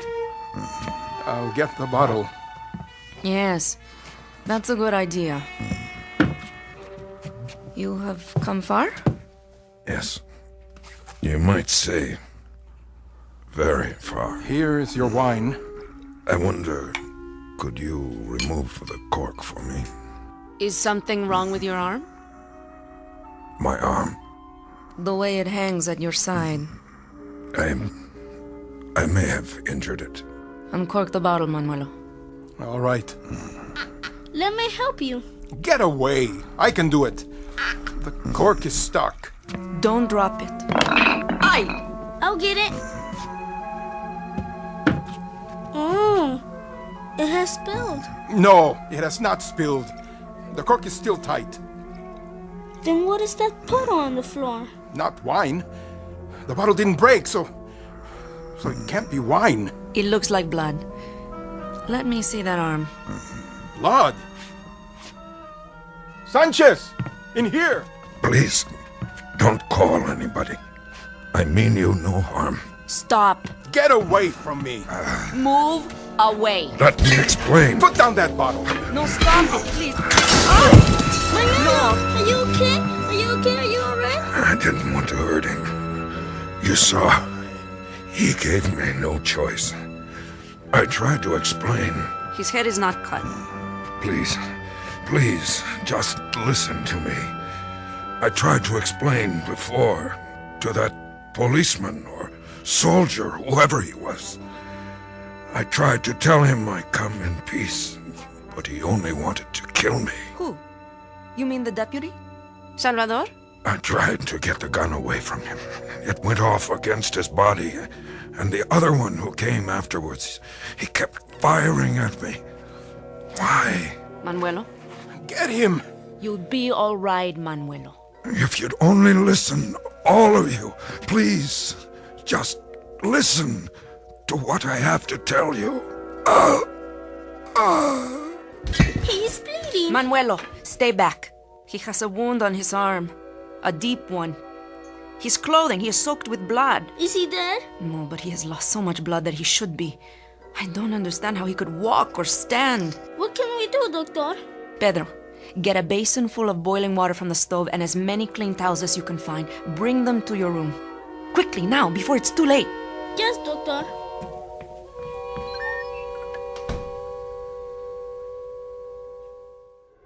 Senor, here's my handkerchief. Thank you, Pedro. You'll be all right soon. The doctor said so. She will make you well again. It is very odd, Pedro. Very odd indeed. What is? That all of these people, out of all of them, there is only one who feels neither fear nor anger. A boy. It is because we are alike. How so? Well, you are a stranger, and I am a stranger here too. They are fighting of you because you are different, and to them, I am different. Pedro, hold out your hand. I have something to give you. Yes? Inside my jacket. Where? Here. In the pocket. Got it? A letter? No, Pedro. It's a gift. What kind of gift? I'll tell you about it later. How are you feeling? A little better, I think. Let me take your pulse. Huh? For a badly wounded man, you have a strangely willful pulse. I will go so far as to say that I wish mine sounded as good as yours. Pedro, move the lantern closer to the bed. Sí, doctor. What do you have there? These are my tools. And that bottle? Ether. I must cut the bullet out. No ether. I am not a betting person, senor. That is not my job. But I shall be digging in your flesh for at least 30 minutes. I said no anesthetic. Pedro, perhaps this is a good time for you to go outside and look at the stars. No, I want to stay. You have a new friend, senor. A good friend. Please let me help. All right. Then hand me my scalpel. Doctor, you must give him some... I will tell you a fact, Pedro. I have been a doctor for a long time. I am a most obliging person. But when my patient says he does not want the pain deadened, I say, every man to his own taste. Senor, first, I will cut away the jacket. Doctor, please, do not hurt him.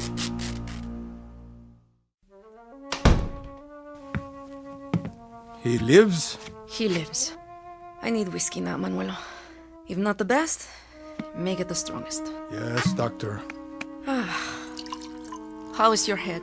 Only a bruise. Good. I am too tough for the stranger. Too tough to kill. He didn't want to kill you. Only to stop you.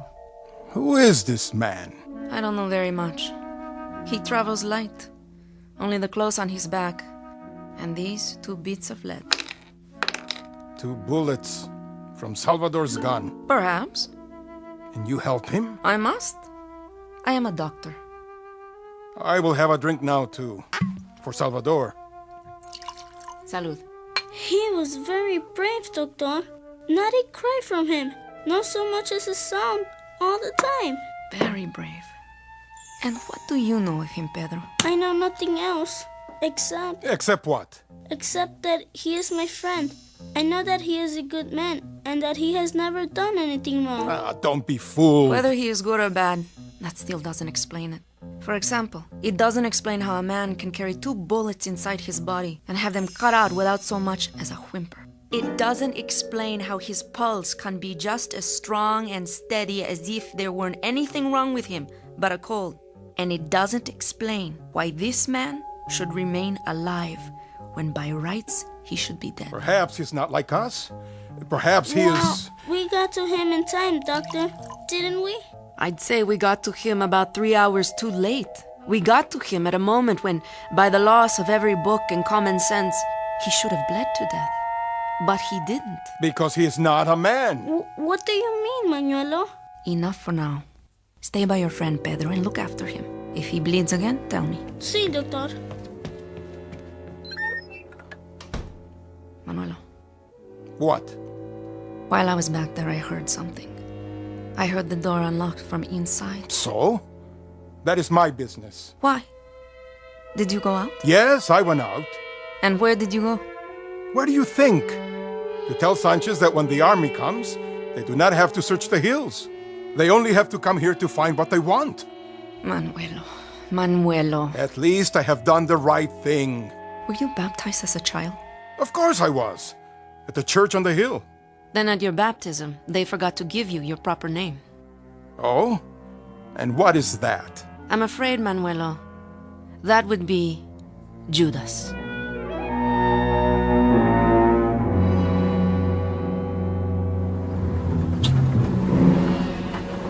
Give me the map. Yes, Captain. How much farther? There is a fork in the road soon. One way goes to the river. The other goes south again, into the countryside. Which one do we take, sir? Find the quadrant first. Here. The village is called Malero. It's not on this map. I know. It is too small. But the general gave me the coordinates. Here are the numbers. I will try. The men are wondering, sir. Why do we go so far for such a small village? What has happened there? That is classified, Private. It is a matter of security. The Americans are ready to join us if we need them. They are, sir? But why? For now, tell the men only that it is a matter of national defense. Tell them to load their weapons. Yes, sir.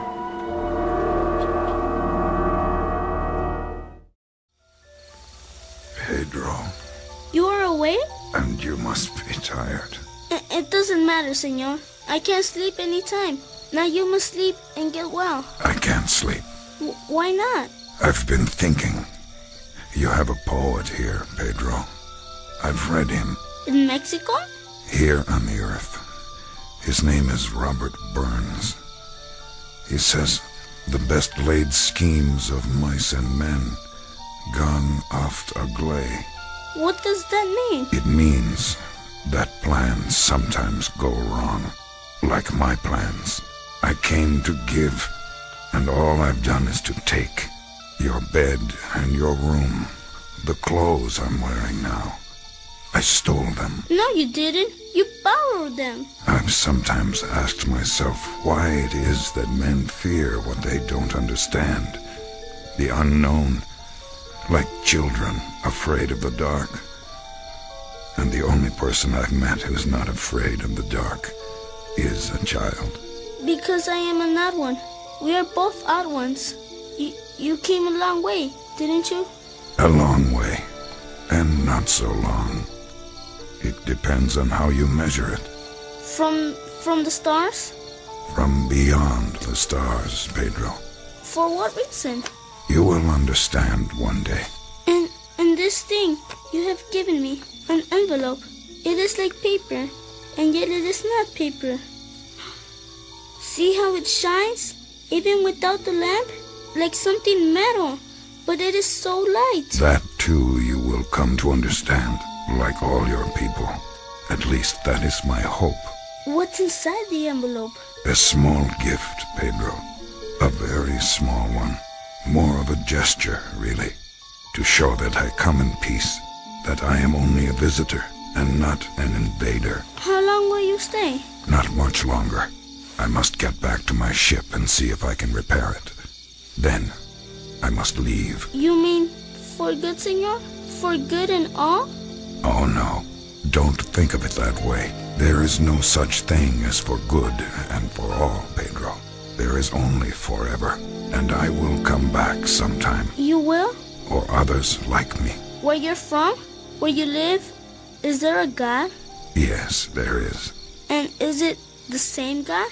The same. I wonder. What, Pedro? If God came to Earth, would they think he was so strange? That they would be afraid? Would they shoot him too? Some say his son came here once, Pedro. And they nailed him to a cross. Yes. And then they spent 2,000 years learning to believe in him. All things take time, Pedro. And you must remember, there is only forever. I don't think I understand. Soon, Pedro, you will. And soon your people won't fear me any longer. They will not be afraid. And then I can show them the gift. What's that? Remember, don't be afraid, no matter what you see. Look! Look!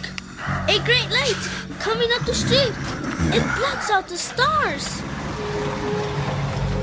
An army truck. The Federales. What do they want? The killer of Salvador. They will find him. Now, where is this murderer?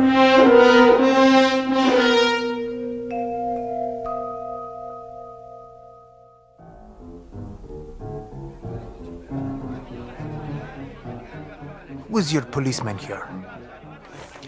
I am Sanchez, sir. I am the local chief of police. And you called for help? Yes, sir. Thank you for coming. I must speak with you in private. Where is this flying craft? The disc? It crashed in the mountains, some miles from here. Good.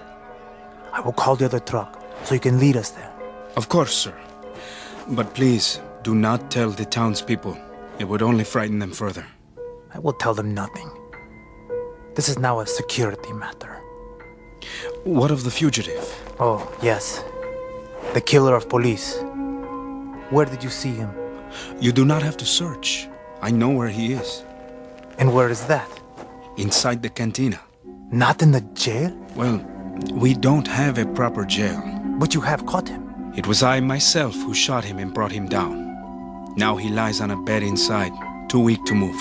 You are a brave man, Chief Sanchez. Thank you, sir. But please, explain to me. Anything. If he is wounded and too weak to move... Yes? Why did you need us to help you? You do not understand, sir. What is to understand? This is not a man. This is a creature. Oh, what kind of creature?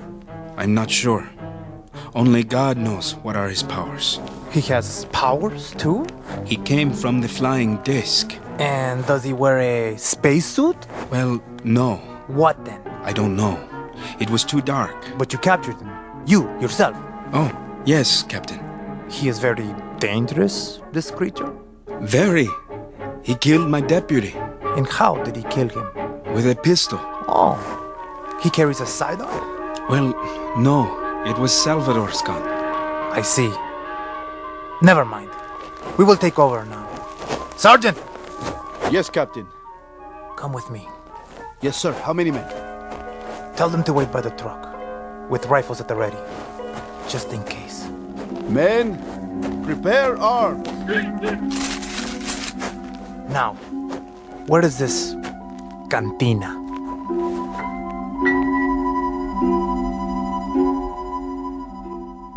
Open up! Don't shoot! No, Manuelo! Don't let them in! Are you the owner? This is Manuelo. The person you seek is inside, Captain. I have held him here for you. Another brave man. I am in the presence of such courage, Mr. Bartender. A village of lions, eh? The people of Malero welcome you, my captain. Sergeant, in here with me. Forgive me, Captain, but he is too ill to be moved. Oh? And you would be... I am the doctor here. I have been treating the man. He was wounded, Captain, after killing one of our policemen. A very fine man. Why don't you step aside, Doctor, and let the captain do his duty? I would be happy to allow the captain to do his duty. But first, I must recognize my own. The man is my patient, Captain, and he has been badly wounded. He can do no one any harm. Unfortunately, Doctor, my orders from Mexico City are to pick up a killer, not a patient. Stand aside. No, no. Get out of the way, Pedro. He must rest. The doctor said he must rest. I told you, get out of the way. Here he is, Captain. And who is he? The invisible man? What? The window. He has gone out the window. Have the men block off the streets immediately. He can't have gone very far. At once, Captain. And you, Mr. Bartender, if there's ever a need of a town jailer here, I hope you don't see fit to run for the office. You did this, Doctor. I was not in the boy's room. Then, Pedro, I've told you to do as I say. Oh, no, Manuelo. Stop! Let go of my arm. A man does not raise a fist to a child. I will do as I please. No, you will not.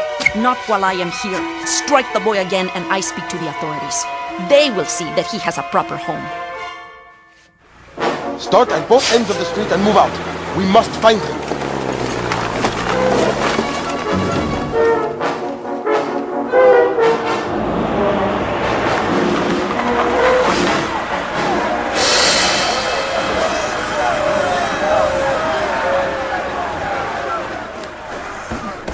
Why do they pursue me?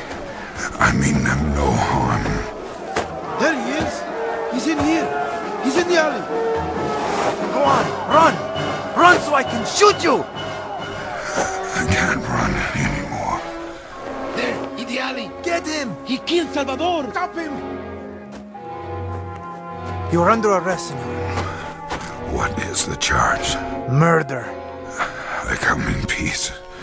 The death, that was an accident. You will have a trial. But first, Put out your hands and walk towards me. Slowly. All right. You don't need that gun. Careful. He's not a man. He is a monster. Wait! Wait! Don't hurt him. He is my friend. Pedro, the gift. Remember, show them the gift. Give it to the doctor. She will explain it to them. Here. See? This is the gift. Give me that. What manner of thing is this? It shines like silver, yet it has no weight. Destroy it. It is the devil's work. Hurry, quickly! Burn it! Give me that torch! Wait! Don't burn it! Put it out! Why did you do that, Manuela? Why? You don't even know what it is. Not the gift. Pedro, it's all right. Somebody stop him. He's going to hurt the boy.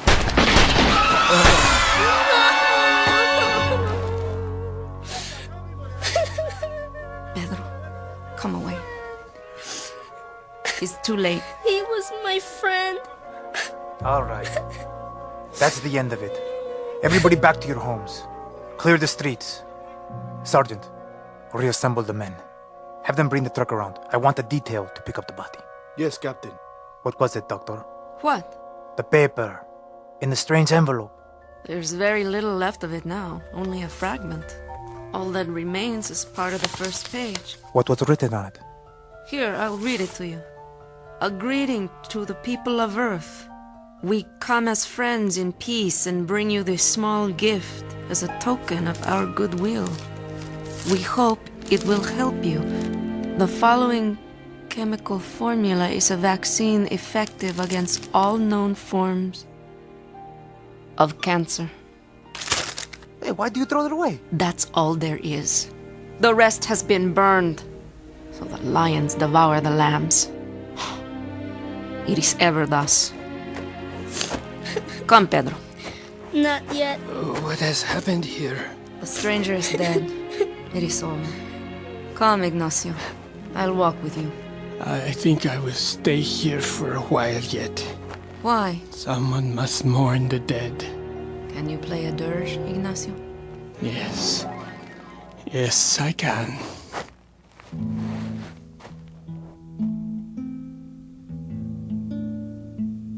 Now come away, Pedro. It is done. Come home with me, son.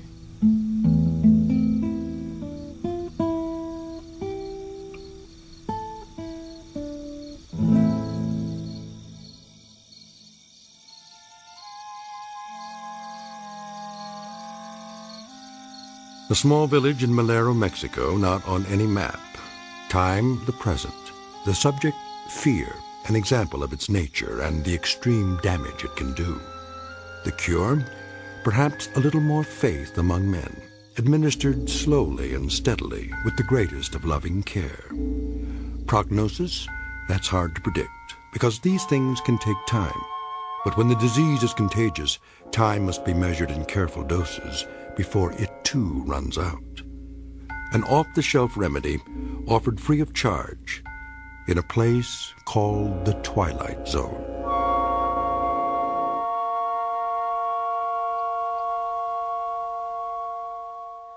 The Twilight Zone continues in just a moment. You are about to enter another dimension, a dimension not only of sight and sound, but of mind, a journey into a wondrous land of imagination. Next stop, the Twilight Zone. Hi, this is Stacy Keach. I'd like to take a moment to tell you about our Twilight Zone website at twilightzoneradio.com. At twilightzoneradio.com, you'll find the latest information on these Twilight Zone radio dramas, including behind-the-scenes photographs, plus the newest product releases, trivia contests, ways to contact us, other Twilight Zone-related info and merchandise, plus links to other fascinating websites. So make your next stop twilightzoneradio.com. Visit twilightzoneradio.com to purchase these Twilight Zone radio dramas on cassette and CD, or call toll-free 1-866-989-ZONE. That's 1-866-989-9663.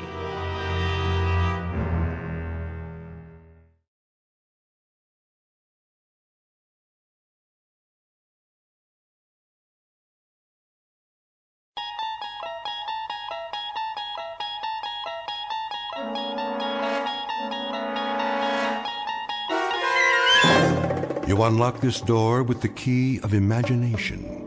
Beyond it is another dimension, a dimension of sound, a dimension of sight, a dimension of mind. You're moving into a land of both shadow and substance, of things and ideas. You've just crossed over into the Twilight Zone. Where would I find the thimbles? Well, you'll have to ask Mr. Armbruster, the floor manager, over there, the man with the flower in his lapel. Thank you. Sir? Yes? I'm looking for the thimbles. The symbols? No, you know, for sewing, the pretty little gold ones. Well, that would be in gifts. Oh, thank you. Which floor? Is this dress on sale? Yes, madam. Oh, good. Can you help me? The sales girl will ring it up for you. Is gifts... Mr. Armbruster to cosmetics. I'm sorry, what did you say? Is it upstairs or down? Mr. Armbruster, please come to the cosmetics counter. One moment. I'm needed. Is this the final markdown? Let's see. Yes, 40% off. I'll take it. Will that be cash? Charge. Oh, and can you gift wrap it for me? Well, certainly, ma'am. Customer service is downstairs. You take the elevator on your right.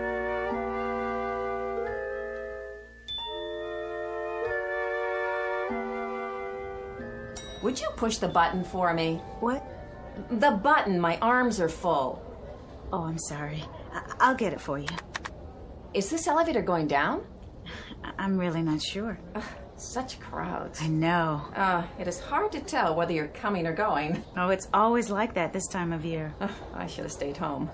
It's exciting, though, don't you think? All the colors, the displays. It makes you feel so alive. I suppose. Going up? Actually, no. I'm looking for customer service. Next elevator, ma'am. Going up. Wait. Yes? Is the gift department upstairs? That would be the mezzanine, miss. Then I'd better get on. Good luck. I hope you find what you're looking for. So do I. What about all those people? Beg pardon? I'm the only person on this elevator. Miss? Why didn't you let them on too? This is the express. The others are local this time of day. Oh. I guess I'm not accustomed to such personalized service. My own private elevator. A pleasure. I hope it's in gifts. What in particular were you looking for? Thimbles. Thimbles? Gold thimbles. Really? You had them advertised. Then they would most likely be in specialties. They would? 9th floor. Oh. Somebody told me to look in gifts. 9th floor. Thank you so much.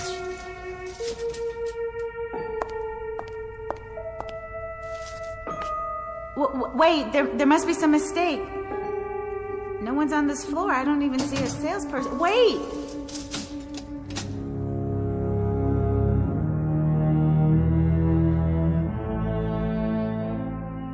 Express elevator to the 9th floor carrying Miss Marcia White on a most prosaic, ordinary, run-of-the-mill errand to the specialties department looking for a gold thimble.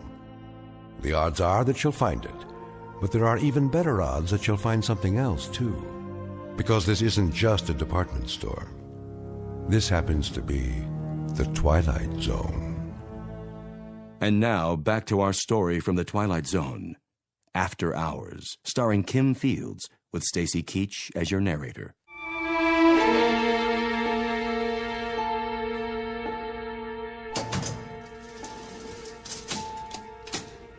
Wait, you can't leave me here. There's nothing on this floor, only empty counters, almost no lights at all. Why won't this button work? Now I have to wait till he comes back. Rude, that's what I call it. Hello? Is anyone here? Anyone at all? May I help you? Oh. Is there anything the matter? Where did you come from? Come? From? I didn't see you behind the counter. Was someone helping you? No, how could they? I don't think I'm on the right floor. In fact, I'm sure I'm not. You see... Can I show you anything? Why, yes. If you are open, that is. And what would that be? Well, actually, I was looking for a gold thimble. Really? Mm-hmm. It's a gift from my mother. I see. Gold thimble. Gold thimble. Oh, yes. I think we have just the thing. You do? Something you'll like. In fact, I'm sure you will. But where? I don't even see any merchandise. Down here, at the end of this counter. This way, please. Oh, I see it now. There. How about this? It's all by itself in a glass case? Well, that does make it stand out very dramatic. And in its very own little velvet box. That's lovely. Don't you adore it? May I see? It's 14-karat gold. Really? Quite distinctive, don't you think? Do you have any others? Only this one. But why look any further if this is the one you like? You do like it, don't you? Yes, it's perfect. How did you know? Let me write it up for you. Charge? What? Will this be a charge? Oh, no, I'll be paying for it in cash. As you wish.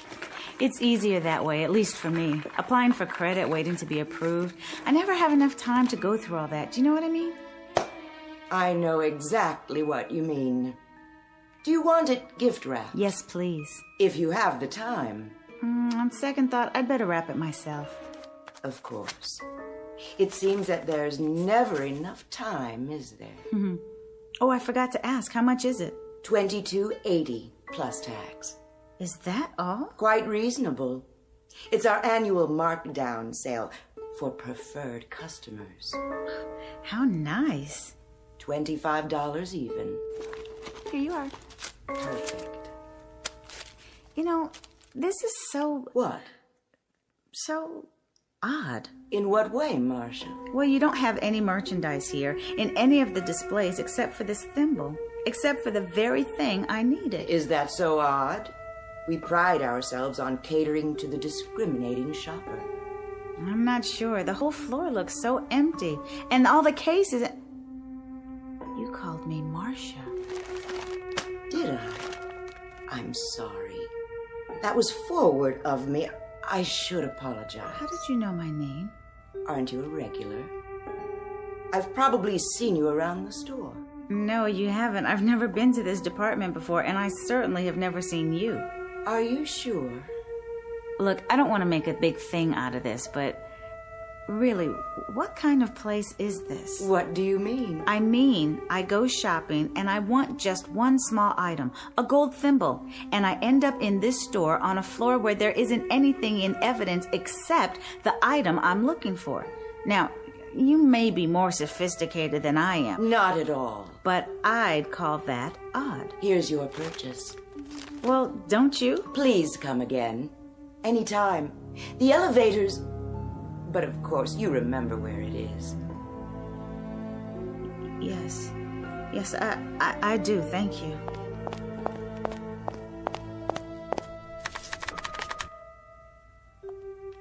Why won't it come? Oh, Miss White. What did you say? I was wondering. What? Are you happy? Am I happy?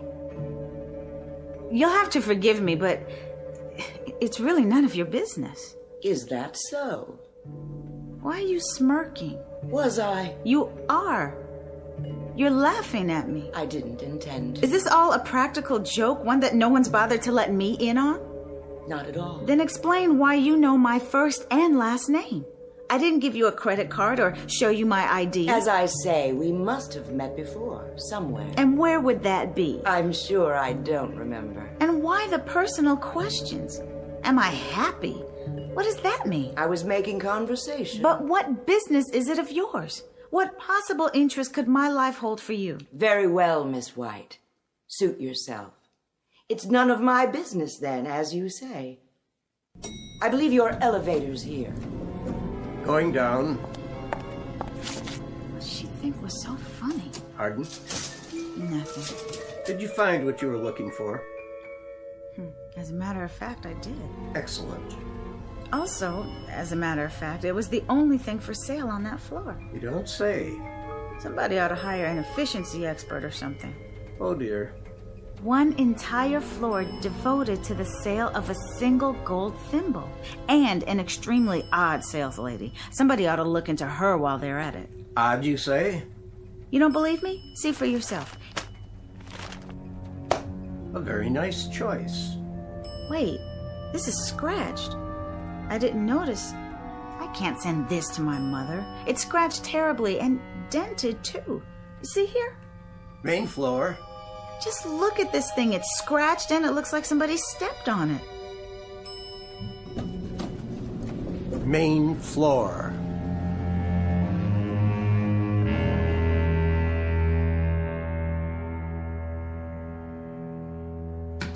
Sit down, Mr. Armbruster. You make me nervous. But I'm only trying to explain. Can't we cut through all this?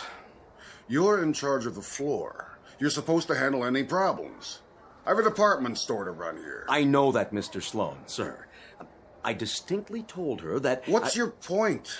That all the gold thimbles we have would be in gifts. And that if the item is in its original packaging, we would make good on it, either by replacement or refund. I distinctly told her that, Mr. Sloan. Then what's the problem, Mr. Armbruster? The problem is that the customer claims she didn't get the item in gifts. She got it in another department. Then have her go to the department where she purchased the item.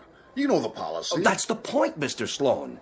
She has some idiotic story about having purchased the gold thimble on the 9th floor.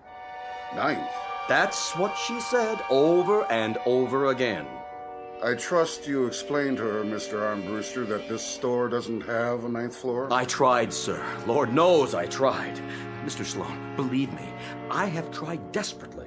And I really mean desperately, to acquaint her with that fact. But she insists she was taken up to the 9th floor, waited on by a rather odd woman. An odd woman, no less. A personality trait she would be particularly knowledgeable about. Well, at any rate, a woman who allegedly waited on her... Never mind, Mr. Armbruster. I'll talk to her. Thank you, sir. She's right outside.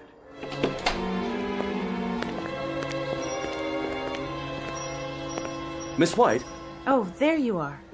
This is Mr. Sloan. How do you do? He is the manager of the entire store. Hello. Perhaps I can help you, Miss White. I hope so. I'll do my best. It's about this thimble. Let's have a look at it, shall we? It's dented. Oh, my. And scratched. See here? Well, now it most assuredly is. If you'll simply take it back to any register in the gift department, we'll be happy to replace it with merchandise of equal value or issue a credit. If that's all... Mr. Sloan, I've already explained to your Mr. Armbruster here. I didn't purchase this in the gift department. Where then? Now it begins. I was taken up to the 9th floor. Taken? If I may interrupt you right there. That's what's so difficult to understand, Miss White. What is? You see, we don't have a 9th floor. But that's ridiculous. As long as I've been with the store, which, by the way, is a considerable number of years... A considerable number. Well, I know what I know, Mr. Sloan. There's an old saying, those who were there know more than those who weren't. And I was taken up to the 9th floor, definitely. There's no question in my mind. I saw the numbers flash by, and then the elevator operator opened the door. Taken by whom? The express operator. And after that, he took me down again to this floor. Express, did you say? Yes, the express elevator.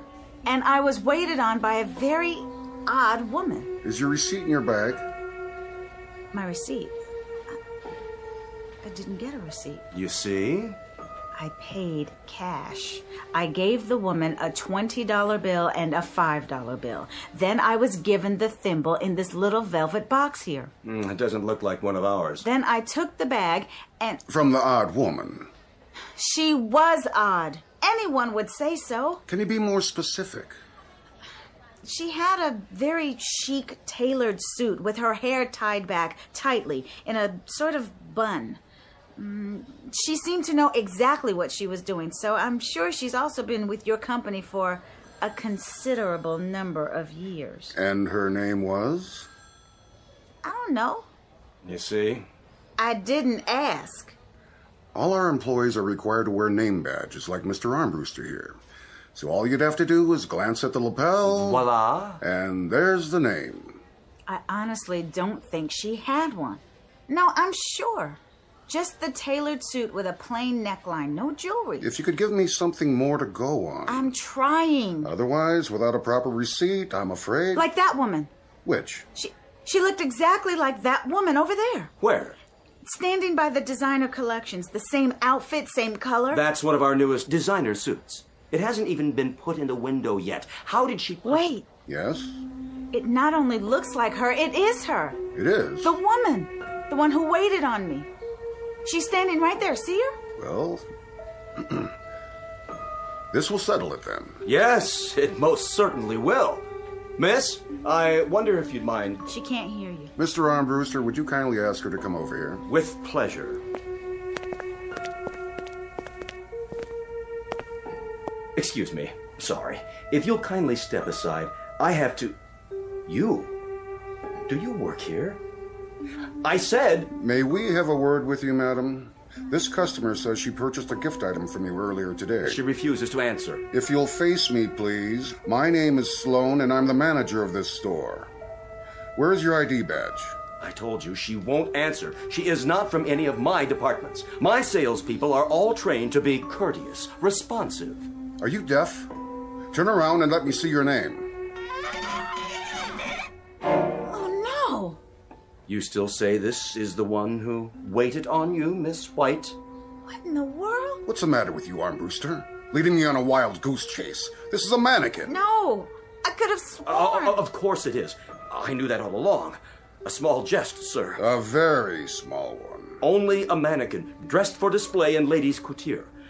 Why, what do you say now, Miss White? A dummy. Not a sales girl at all. A mere dummy. Armbruster, what are you doing in ladies' lingerie? Sir, I'm waiting to see if our favorite customer, alleged customer... Miss White? You mean she's still here? In the ladies' lounge. I thought I told you to show her the door. She didn't feel well. She wanted to lie down. I thought it best to accommodate her. You never know about these crazies. Lawsuits, insurance claims... Oh, all right. Let her rest. But send someone in to see how she's doing. It's almost 6 o'clock. Yes, sir. Miss Keever? Yes. Well? Mr. Armbruster? Well, how is she? Oh, Miss White. She'll be all right, Mr. Armbruster. She was feeling a bit faint. I think she may have gone to sleep on the couch. Wake her up, then. Get her on her feet. We'll be closed in a few minutes, and I want her out of here. Post haste. Oh, I'll see what I can do. As soon as I ring up a sale, Now, Miss Keever. Yes, sir. Tell her we're closing. She can come back tomorrow, and we'll get her a replacement on her merchandise, or a refund, or anything she wants. I'll tell her, sir. What I'd like to give her is a bus ticket to any department store west of Cleveland. Preferably one in Chicago, Los Angeles, or Honolulu. Miss Keever, did you hear me? Closing time.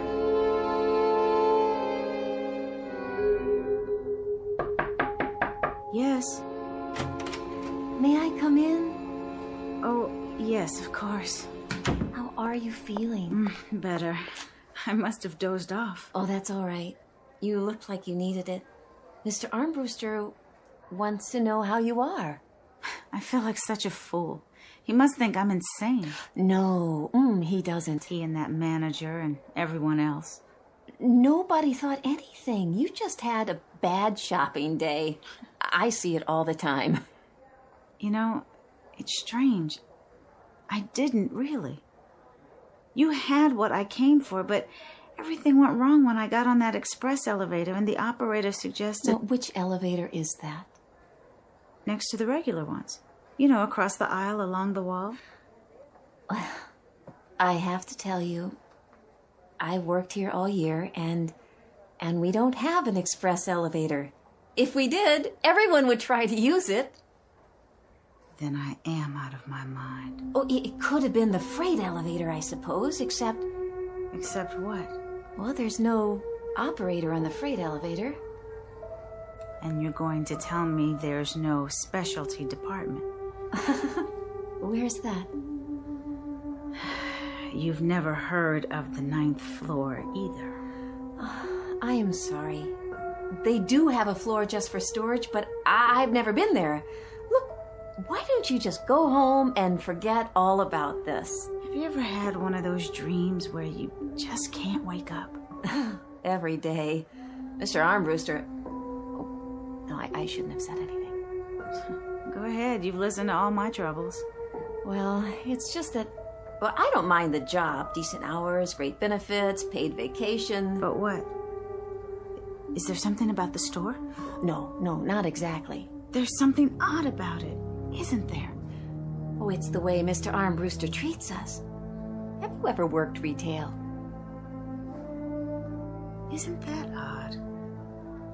Really odd. Well, what is? Do you know, right here, right now, at this moment, I'm not sure. I have this feeling that there are things I can't remember, but I don't know what they are. But of course I couldn't then, could I?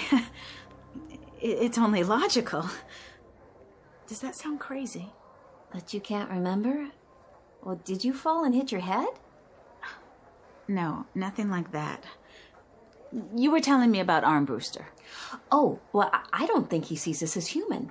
Oh, not just me. Any of us. The customers, too.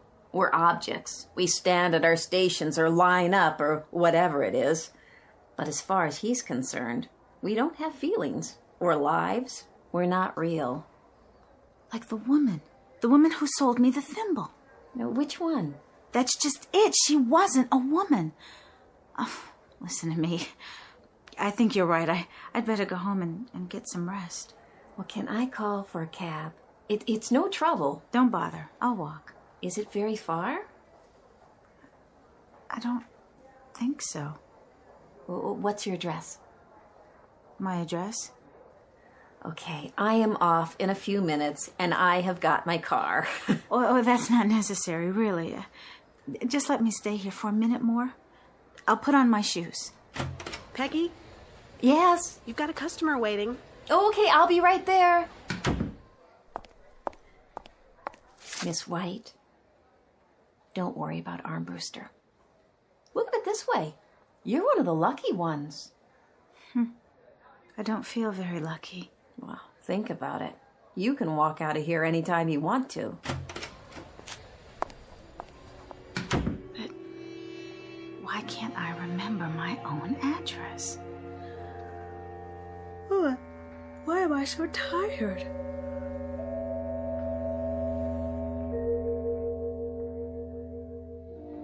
The store is now closing. All customers who wish to make a purchase, please go to the nearest register. Excuse me. Yes. Oh, hi. You feel better? A lot. Thank you so much. And for the talk. Sure you can make it okay? Oh, I'm sure. I just wanted to ask you, which is the way out? I think I got turned around somewhere. Okay, now that way. See the elevator at the end of the aisle? I don't need an elevator. Just point me to the nearest exit. Well, you still have to take the elevator. Why? We're on the first floor, aren't we? No, not quite. The second. Oh. I really am turned around. No, everybody has to take the elevator. The escalator's not working. Oh, you could take the fire stairs, but they're kind of spooky. Oh, no, thank you. The elevator's fine. Okay, then. I will see you next time. I honestly don't think there'll be a next time. Not in this store. Good luck to you. Well, you too.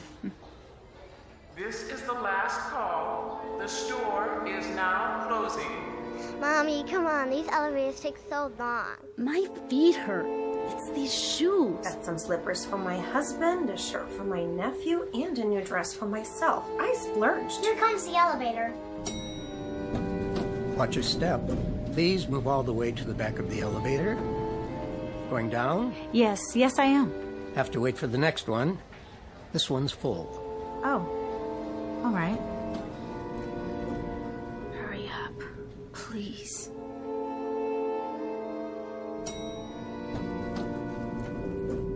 Going down. Yes, please. Step into the elevator. But Why is it so dark? Did your light fixture burn out? Step in.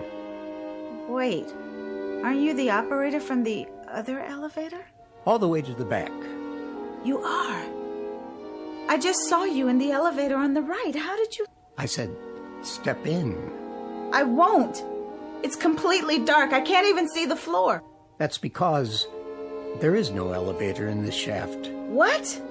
Going down now. Let go of me.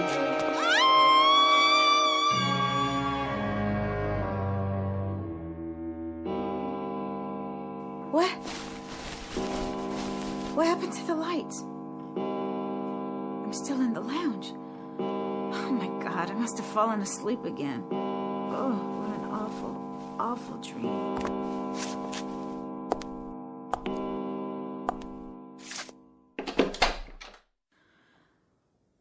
Hello? Hello, is anybody there? Empty. Then the store must be closed. That means...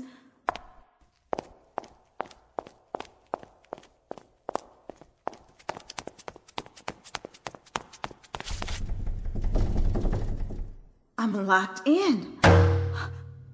Please, someone, anyone. There. You. Yes, you, Mr. Security Guard. Oh, please, over here. Look over here. Yes, here. I'm locked inside the store. He must have a key. Of course he does. Of course he does. Here he comes. He'll unlock the door and I'll go home. Just go home and like the girl said, forget all about this. And no, he can't see me with the lights off. Use your flashlight. He can't hear me. Come back, please. Please, oh, please. Can anyone help me? Anyone? Help me. Somebody, please, please. Help me.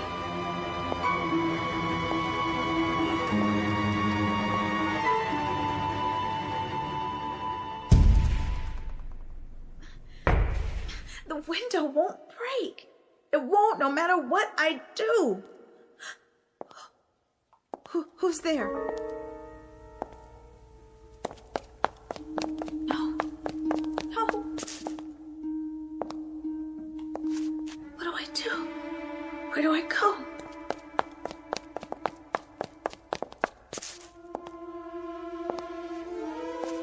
I'll hide. That's it. I'll hide. He won't find me. Whoever he is, where? Men's department. No, not that way. Toy department, yeah. Yes, that's a good place to hide. Behind these boxes. If I can squeeze down. Hi! Want to play? Bet you can't catch me! Want to play? Bet you can't catch me! Catch you!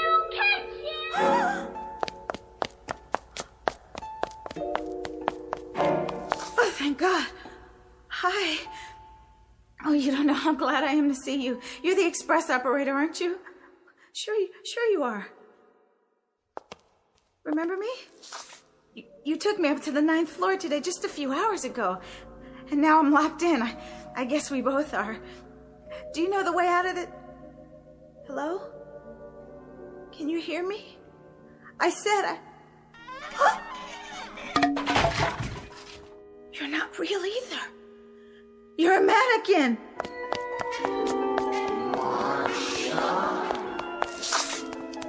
Who do you think you're fooling, Marcia? Come on, dear. Climb off it. You remember, Marcia? You know who you are. We do. We do. We do. A payphone. Yes. Where's my purse? I don't have any change. Help! Someone, please!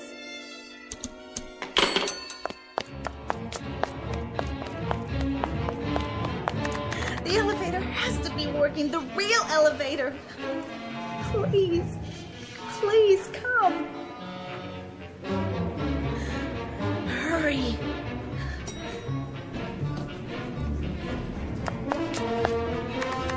any floor. I don't care. Move. 5, 6, 7, 8. No, not this one.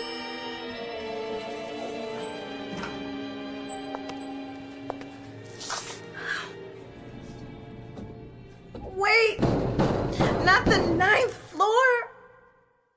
So, you finally come back. What do you want from me? Well, Marcia, dear, you'll forgive an observation, but you're acting like a silly child. Who are you? Can't you see? Come into the light. You're not real. You're not even the model for that mannequin in the women's department. You are the mannequin.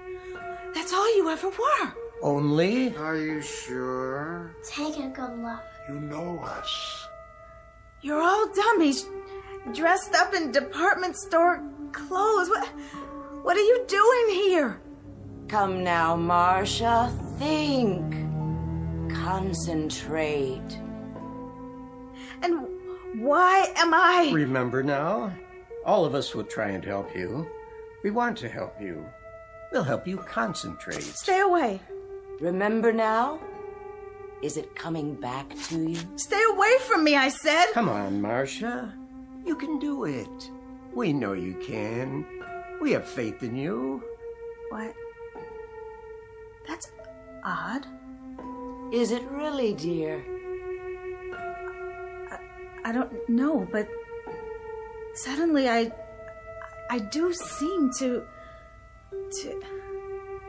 Remember? She remembers. Of course she does. She couldn't forget us. She didn't forget.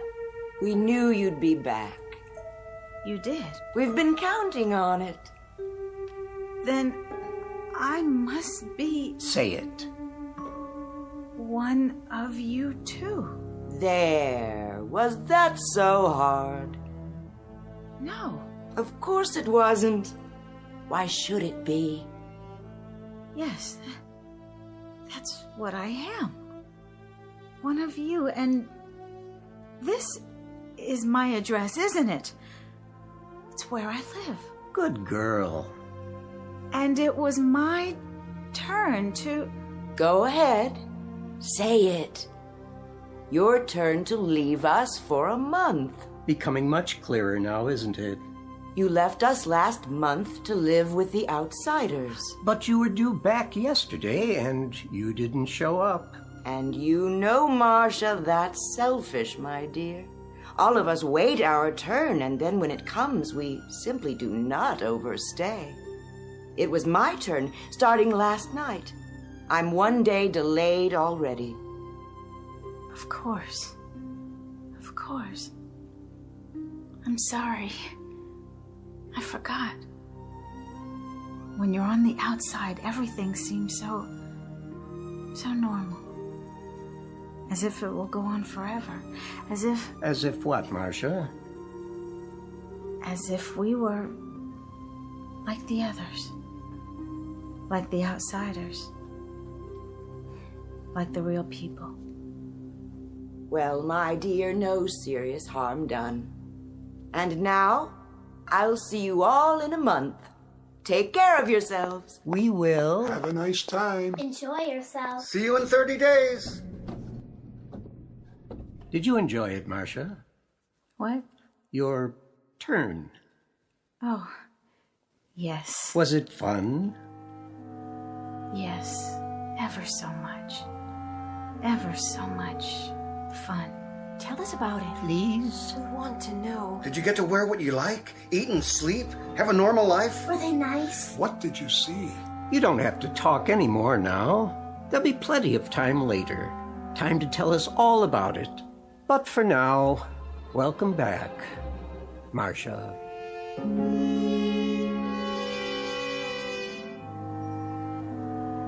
Good morning, Miss Keever. Morning, sir. Ready to set a new sales record? Oh, yes, sir. Splendid. I see the very irritating Miss White finally made it out of the store. Well, I guess so, sir. I didn't see her go. Well, good riddance to her and her little golden thimbles. Excuse me, Yes? where can I find, well, Speak up. ladies' undergarments? Right here. Miss Keever will help you. You Armbruster? Mr. Armbruster. And you are? Maintenance department. I got another dummy for you. Where do you want it? On the pedestal in the window. As soon as it's properly dressed, of course. Right. Hold on. Yeah? Is that a new model? Don't ask me. For a moment there, that is, reminded me of someone. That right? Someone I believe I've seen in the store. I can almost place her. Oh, well, I'm sure it doesn't matter. I have much more important things on my mind. All right, setting her up over here, Mr. Armbruster. Marcia White, in her normal and natural state, a wooden lady with a painted face, who 1 month out of every year takes on the characteristics of someone as normal, as much flesh and blood as you and I. But it makes you wonder, doesn't it? Just how normal are we? And who are the people we nod our heads to as we pass on the street? A rather provocative question to ask, particularly in the Twilight Zone.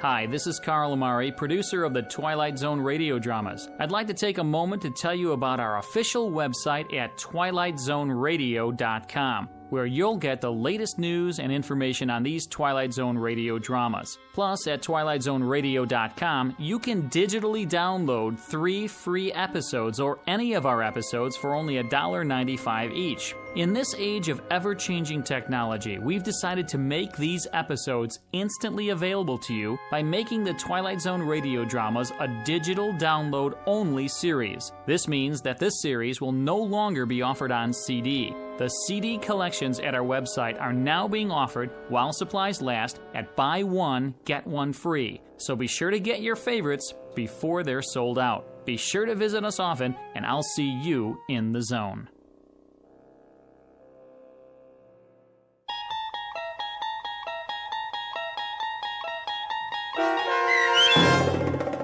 The After Hours, starring Kim Fields with Stacy Keach as your narrator, was written for The Twilight Zone by Rod Serling and adapted for radio by Dennis Etchison.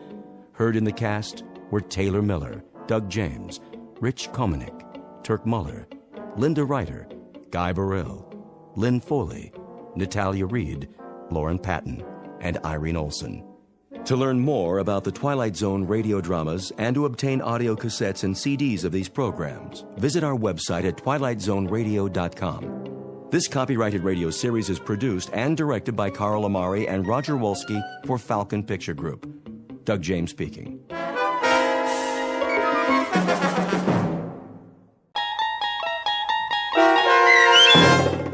Dust, starring Bill Smitrovich with Stacy Keach as your narrator, was adapted for radio by Dennis Etchison and written for The Twilight Zone by Rod Serling. Heard in the cast were Rich Komanek, Tony Castillo, Dale Rivera, Monique Lebreos, C.J. Amari, Amanda Amari, Christian Stolte, Eddie Martinez, Doug James, Fernette Liebel, Alex Sopener, Meg Thalken, Brenda Redhead, Rick Arthur, Carl Amari, Vince Amari, Roger Wolski, and Jason Mallow.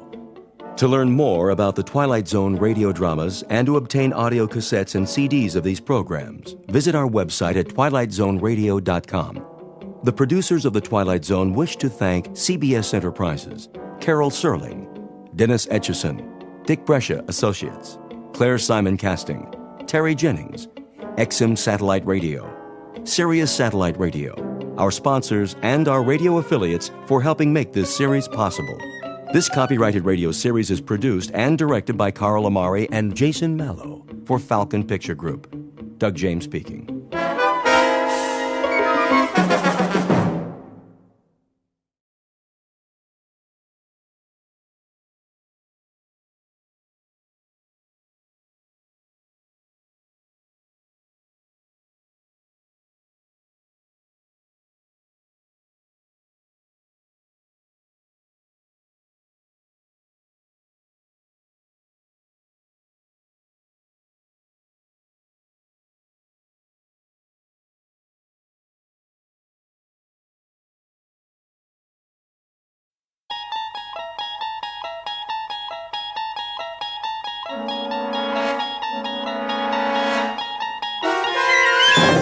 You're traveling through another dimension. A dimension not only of sight and sound, but of mind. A journey into a wondrous land whose boundaries are those of imagination. Your next stop, the Twilight Zone.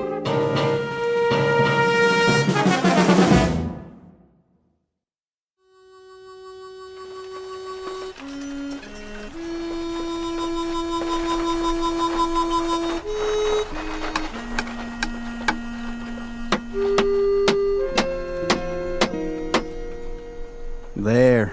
How's that? Keep the board straight, Jonesy. Oh, what's the difference? If it ain't straight, somebody steps up and boom, they fall right through. We got a broken leg. Broken leg, broken neck, all the same. Well, now, what if it's the Padre? He's gotta say his piece, don't he? Yeah, I guess. Keep working.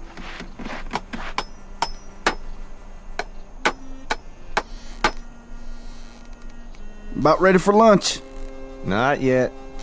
Too hot to work this time of day. Sheriff wants it done. You know that. A man gets parched. Ought to have himself a little drink once in a while. Cantina's not open yet.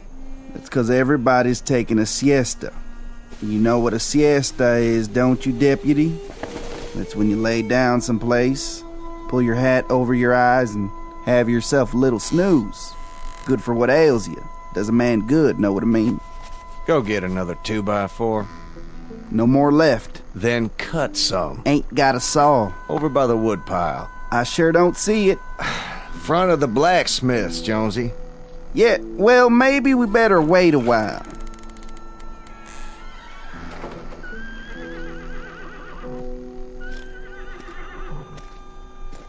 How's it coming, Ed?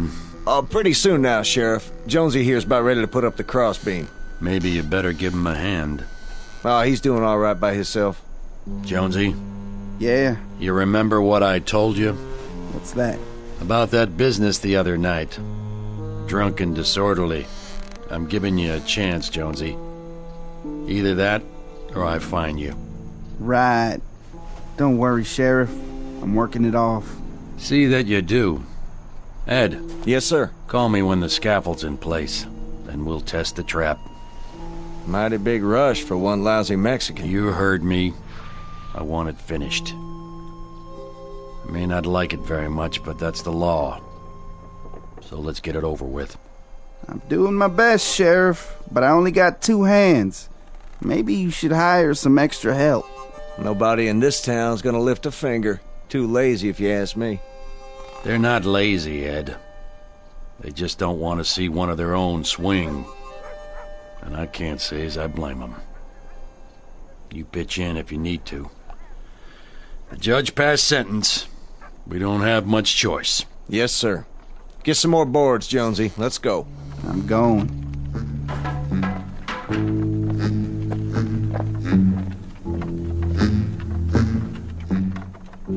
There was once a village, built of crumbling clay and rotting wood, and it squatted ugly under a broiling sun, like a sick and mangy animal waiting to die. This village had a sickness shared by all its people. It was the germ of squalor, of hopelessness, of a loss of faith. But for the faithless, the hopeless, the misery-laden, there is always time, ample time, to engage in one of the favorite pursuits of men, to destroy themselves. In just a moment, a most unusual traveler will pay a visit to this village. He'll come riding down the dusty main street, not with bells and fanfare, but on a mule. It's not his first visit, and it won't be his last. But this time, he brings with him a gift that's for sale to the highest bidder. One already signed, sealed, and delivered in the Twilight Zone.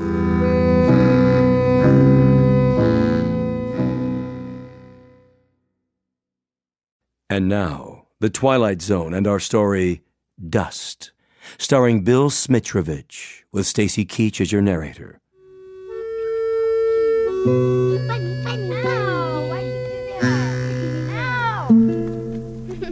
Catch! Oh! Let's go, mule. Keep it moving. Who's that? It's the man. What man? He comes from the city with things to sell. Children, come inside now. Right now. That's right, Mule. Now you stop. Attention, ladies and gents. Come out and gather round. It's me, Peter Sykes, back from St. Louis, stocked with everything you need for kitchen and barn, and the dry throat and the swollen tongue.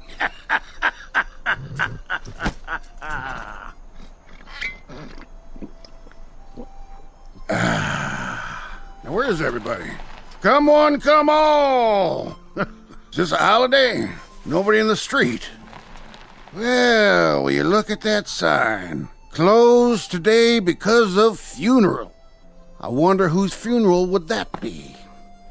Let's have a look in the jail. Wow, who's that in the window? Young Mr. Gallegos, if I'm not mistaken. Get away from here. What? No visitors allowed? Well, Mr. Gallegos, I would say you have no choice in the matter. Leave me alone. Ah, but today's a special day, isn't it? A very special day. Now, let's see. What might this special day be? A birthday? No. Wedding day? I don't think so. Wait, I remember now. Just this moment came back to me.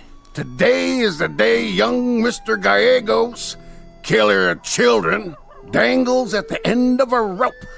'Cause you're gonna get hanged from that gallows right over there. Hello, Jonesy. Deputy. Sykes. I have something for you, Jonesy, in my saddlebags. Yeah? What's that? Good whiskey from St. Louis. 85 cents a quart. Not around here. Sheriff wouldn't like it. How about you, Deputy? I got postcards. Wonderful postcards on this trip. French dancing girls in their native costumes. Later, Sykes. We're going inside. Well, if you're not buying, maybe the sheriff is.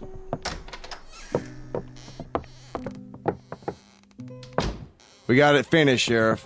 Now all we gotta do is test it. All right, boys.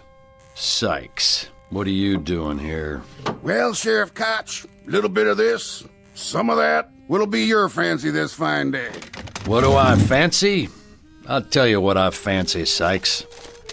I'd like you to take your fat carcass and your loud mouth out of my office. This is a small room and it's already full of hot air. Don't need any more rope, do you? Hey, Gallegos, what about you?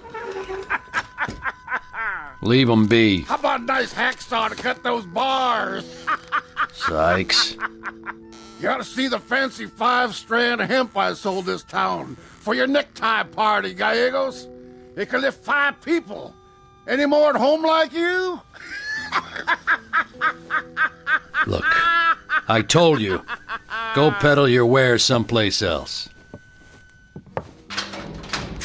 Well, well. Look at him sitting there in the dark. You better go back to the window, Gallegos. There's gonna be a funeral procession down that street. They'll be burying the little girl you mangled under your wagon. Yeah, you're sobered up now, huh? But you remember the little girl, don't you? You got stinking drunk and you raced your wagon down that street. And what you did to that poor little girl? I said, leave me alone. Oh, Gallegos, not yet. You'll have plenty of room to move around in a while. You'll be able to kick and kick and kick. Outside. You want me to throw him out, Sheriff? Don't bother. He knows the way. You gotta take a drink of this, Sheriff. It's a good tonic. Put a little gristle in your arm. Just the thing to set you up for a hanging. Yes, sir, makes you strong and firm. Here, feel my muscle. I don't touch dog meat, Sykes. You talk big behind a badge, Koch. It just sounds big to you, Sykes. Because you got a little brain. You make noises like a mountain lion when you're safe in a hole, but out in the open, you're a yellow dog who barks at the moon. Sure, Sheriff. If you say so. You know, I always had a little question about you. Seems you got a thing for foreigners and strays. but you're mighty tight-lipped when it comes to your own kind. You're not my kind, Sykes. So don't claim any kinship. As for that boy in there, he had his trial, and today he's gonna swing for it. But there's nothing in his sentence that says he's gotta be tormented by a pig who sells trinkets at funerals. Now go on. Get out of my sight. One question. When this day is over, Koch, which one will you weep for? I've got enough tears for both. Here comes the funeral procession. Already? Look at them out there. All those people following Mr. and Mrs. Canfield. Oh, Lord. The coffin on that wagon sure is little.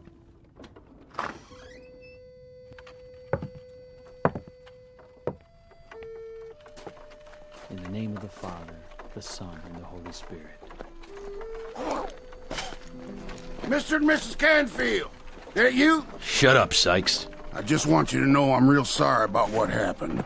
My condolences to you. Thank you. But this afternoon is going to be a lot more cheery. Yes, sir, we're going to string up the dirty little animal that done this. She'll be avenged. You can set your mind to rest on that score. We'll string up that mangler of little children if it's the last thing we do. Leave us alone, please. Come along, Dora. Let him go. I was just paying my respects. Some other time, Sykes. Some other time you can act like a man with no brains. But not now. Now you keep quiet. Sheriff? Hello, Sheriff Koch? Mr. Gallegos? Estrelita? Now look at that, will you? Ain't that the most gall you ever seen in one place? Gallegos' old man shows his face in town, in broad daylight, and during the funeral procession, too. Somebody ought to take a horse rip to that... Hurry, child. Run ahead as I told you. But, Grandfather... Go, my child. Now. Senor Canfield? What is it? My grandfather wishes me to tell you that his heart is broken. Go on, Estrelita. Say what I told you. That if he could... That if he could give... Tell him his own life. His own life in return. Tell him, please, his own life in return, Estrelita. Oh, please, not now. Leave us. If he could give his own life in return, he would. He would do so with great willingness. He understands. Mr. Canfield, if I may, I understand what it is like to lose one's flesh. I understand, and I am sad for you. Get out of our way, both of you. Please, I ask you, please don't have any malice for my son Luis. He did not do it on purpose, and he is sick in his mind and in his heart because of it. I said get out of my way.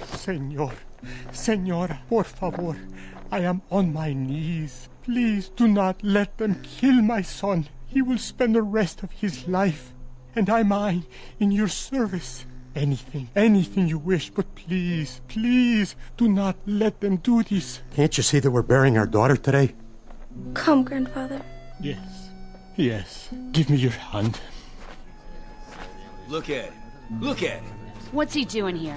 He should hide his face in shame. He should get out of town is what he should do. Oh, please.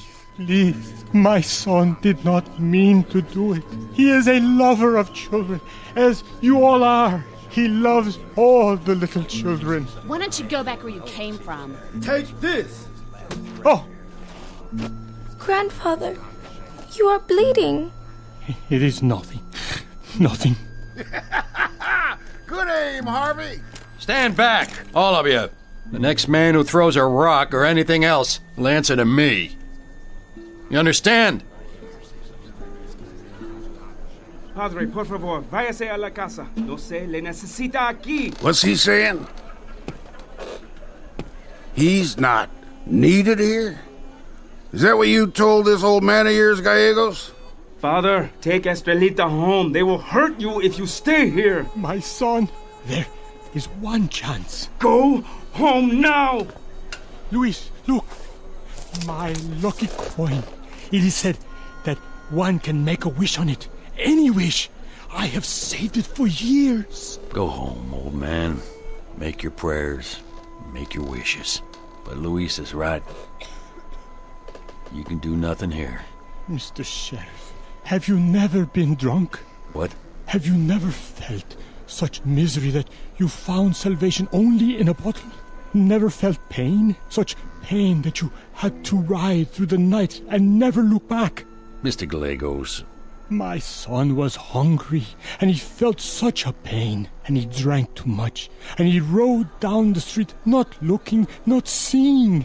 He had a sadness deep inside, sadness that there was not enough to eat, sadness that he had no work, sadness that the earth all around him was growing barren in the sun. He did not see the little girl. He never saw her for an instant. I swear to you, he did not. It's best that you go home now. Come, Grandfather. That goes for the rest of you. Come on inside, Ed. You too, Jonesy. You've seen enough misery for a while. Little girl, wait. What? Stay a minute. Come over here. That's right. I won't hurt you. Wait for me, Grandfather. You tell him something for me. Tell him what? You tell him I want to help him. Understand? Tell him his coin is no good, worthless. But I have a magic dust. You do? It turns hate to love, but it is very, very precious. Very expensive, comprende? Now you tell him to bring 100 pesos to my room in 1 hour, and I will sell him the magic dust that makes people love and forgive. You understand? Huh? You tell the old man. Now you go. All right. Magic dust. Now where is it? Oh yes, right down there. On the ground. I'll scrape up a handful. Now let's see. That should be just about 100 pesos worth of genuine magic dust.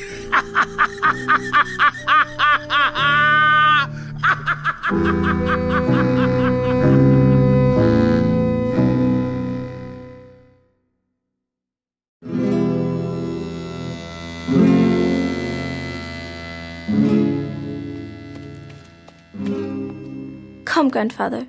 You must rest. No, I cannot. I must save Luis. There's Gallegos. He's been to town. Did he bring Luis? We must help him. Pedro, what did they do to you? Nothing. They did nothing to me.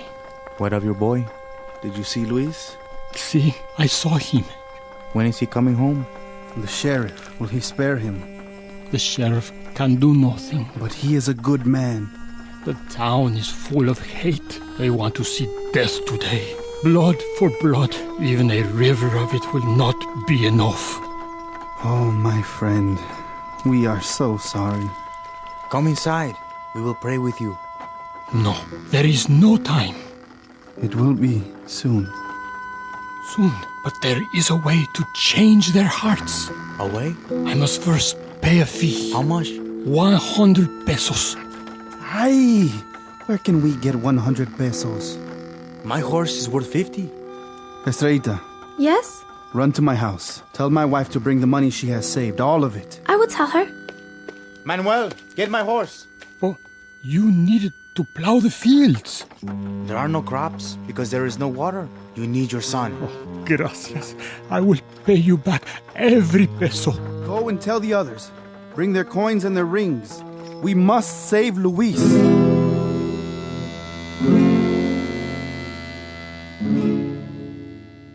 Ed. Yeah, Sheriff. You seen Jonesy? He's down at the blacksmith's. Go get him. Is it time? It will be, soon enough. Put the rope up and tie the sandbags, and make sure that trap works. Yes, sir. Luis? What? Want something to eat? No. I can get something for you at the cantina. Just name it. No, thank you, Sheriff. Why waste good food? You smoke, Luis? Sometimes. Got a new pouch of tobacco here. I'll roll you one if you like. Gracias.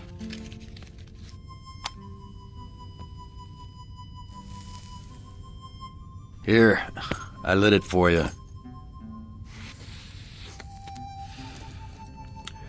There should be a lot of people today, eh? When was it God made people?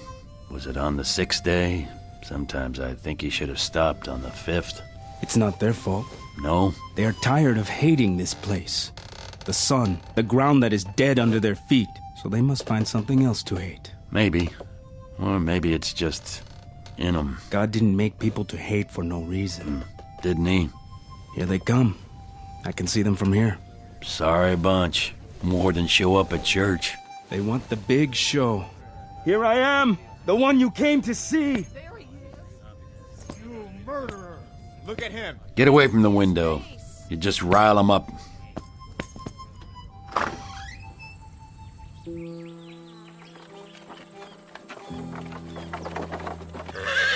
Oh, there. Slowly, Tom, please.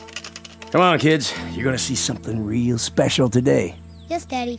Well, where is it? Me first. Let's go. Don't want to miss it, do you?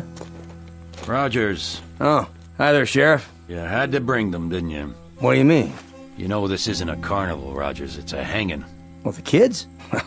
Well, they ain't never seen one before. I figured it was about time. Yeah, I'll bet you did.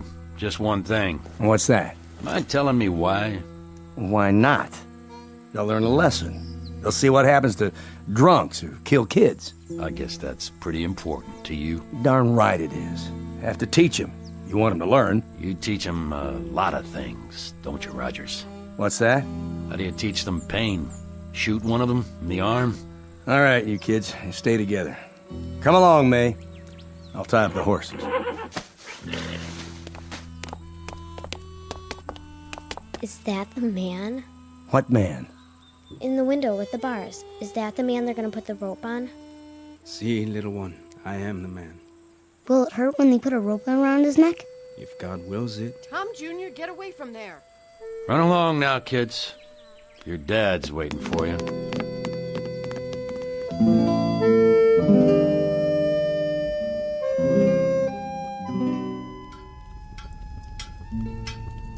You gotta do that all day, Wayne?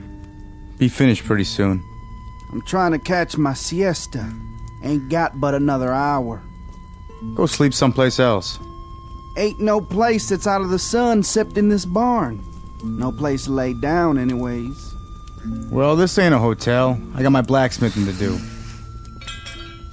What's that you're working on? Leg cuffs for the sheriff? He asked you for 'em? No, but he's gonna need 'em when they walk that boy to the rope. Jonesy. Oh, what you want now? Let's go. Time already? Sheriff says we gotta test the rig. Right now? Right now. Here you go. What's this? Sheriff Koch's leg irons for the wetback. Well, thank you, Wayne.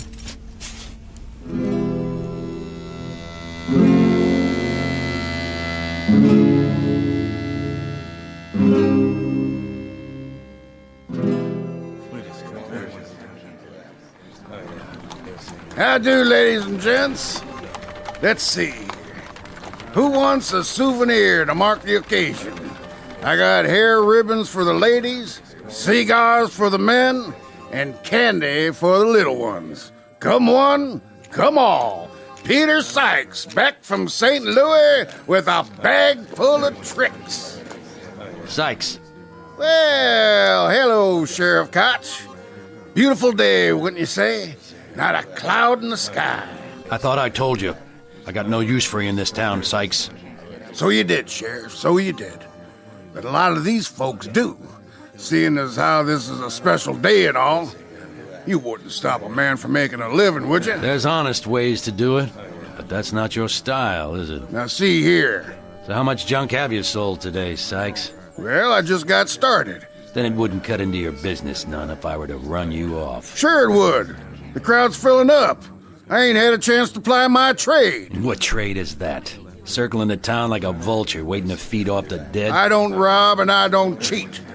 Everybody gets what they pay for. Well, seeing as nobody's paid you yet, why don't you just crawl back where you belong? Hey!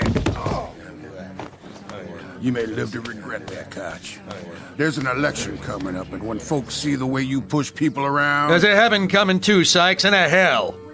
I only hope I don't have to see you in either one. Now get the hell out of here. We'll just see about that.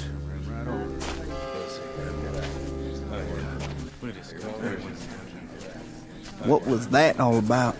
Nothing. Old Sykes. He's a character, all right. Him and his whiskey and his way with cards. Get the rope. We need to test the rig. Yes, sir, Mr. Koch. And tie it right.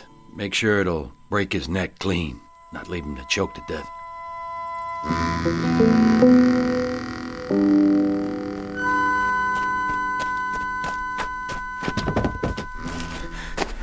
Quickly, where is Senor Sykes? Sykes? He's gone. What? Must have rode on out of town.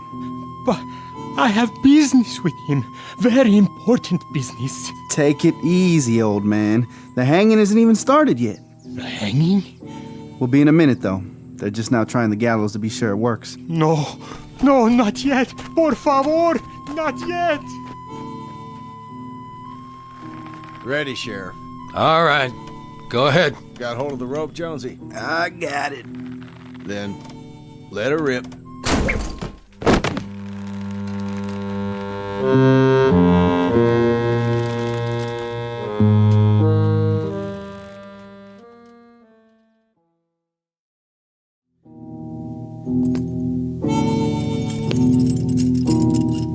Get ready, Louise.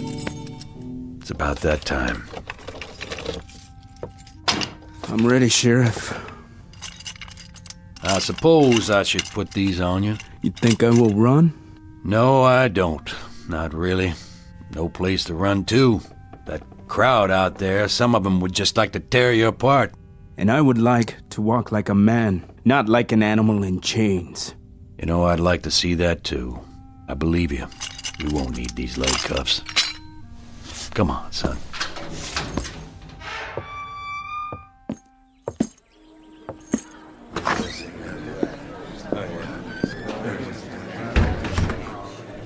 Oh, there he is.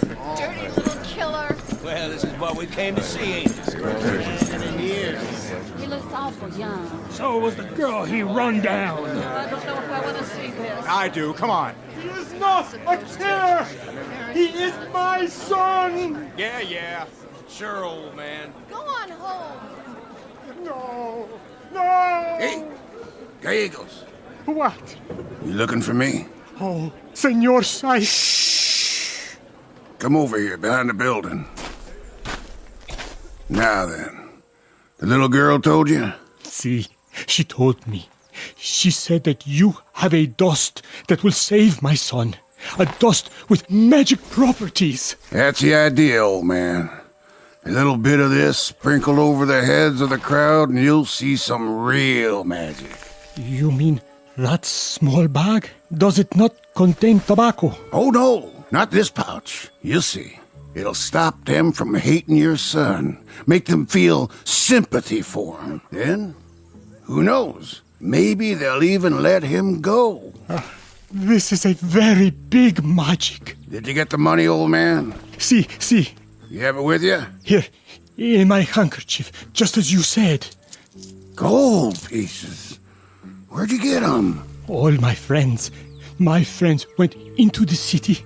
One sold a wagon, another sold a horse. Some borrowed. We got many pesos and we converted them. Let me see. It will work, Mr. Sykes. The magic dust. It will work. Yes, I guarantee it. Then you are a strange man. You sold the rope to hang my son, and now you sell me that which will save him. I'm a businessman, Mr. Gallegos. I sell that which is needed. I make no distinctions. It's called equality. Now this will work. Like I told you, it's big magic. All you have to do is give me the coins. And the dust? Here. Luis, my son, I am coming. Just throw some into the air over their heads, and then watch what happens. That's right. Just watch.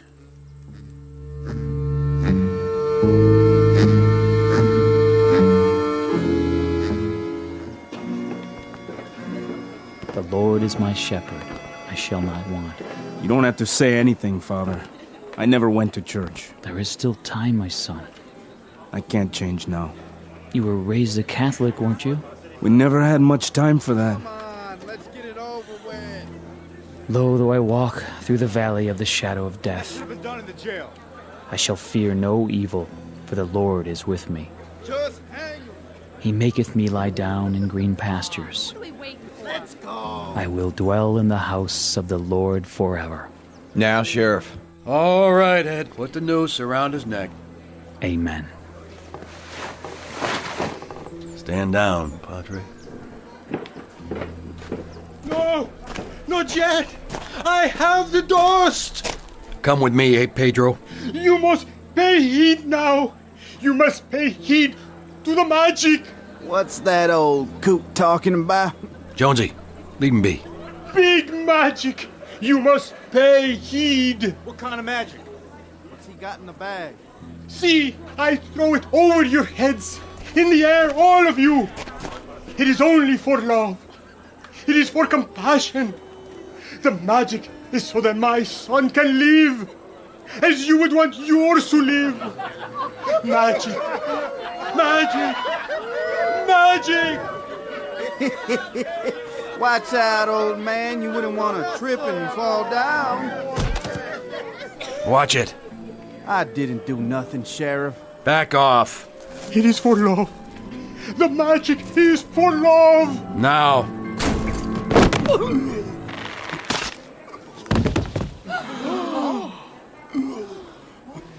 I don't believe it. How could it break? But it couldn't have. Oh, darn it, Sykes. What kind of rope did you sell this town? It was new rope. 5-strand hemp. Nobody could have broken it. But it did. Right through all 5 strands. Come on, Luis. What are you doing? Helping him to stand up like a man. A miracle.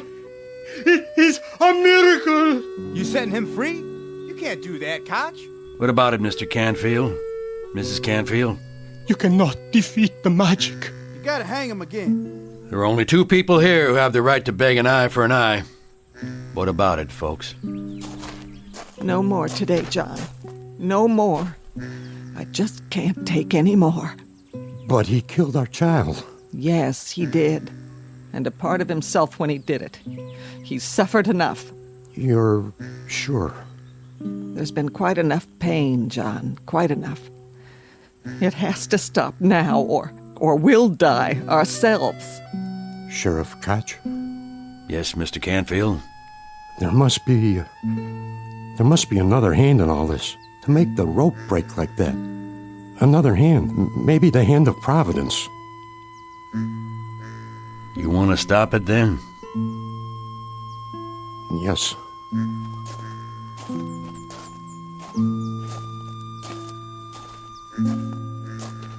John? What is it? We leave it like this? We leave it like this. One victim is enough. Dora?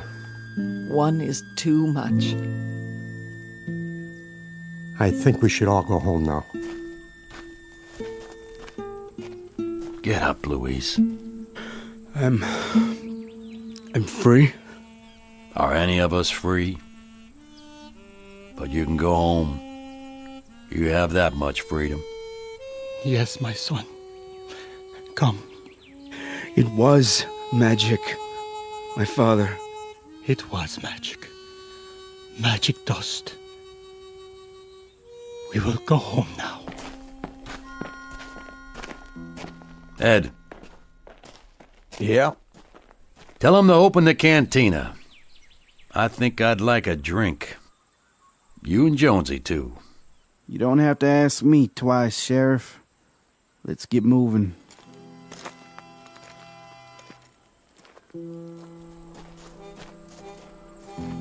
It was new rope, I tell you. It was brand new rope. Bought and paid for. Ah, well.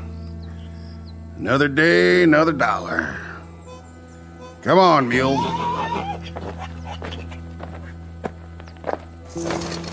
We'll find us another town from now on. I don't understand it. Why? How could it break like that? There was nothing in the old man's pouch except dust. Dust! And me? Well, at least I got me some shiny gold coins. That's what I've got.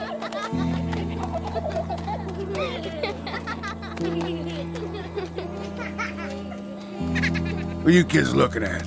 Huh? Huh? What's the matter? Got your tongues? All right, it was magic. That's what you want to hear? Magic. Go on. Take them. They're yours. Take them. Take them!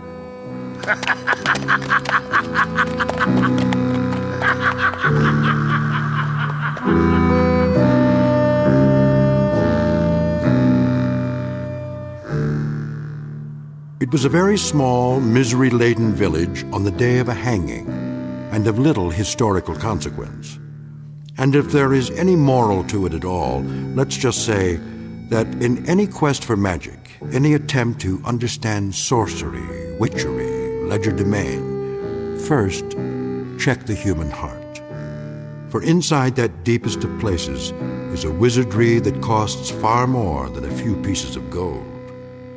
Tonight's case in point, offered without further comment in the Twilight Zone. More from the Twilight Zone after this. Hello, I'm Stacy Keach. I hope you're enjoying this edition of the Twilight Zone radio dramas. To learn more about this series, be sure to log on to our official website at twilightzoneradio.com. You'll find special discounts on our Twilight Zone audio collections, listings of our radio stations, links to other websites, and a photo gallery of our recording studio and some of our stars in action. Plus ways to contact us with questions or comments about the show. And for a limited time, when you log on to twilightzoneradio.com, you can send in for a free CD of the show. So be sure to visit us at twilightzoneradio.com.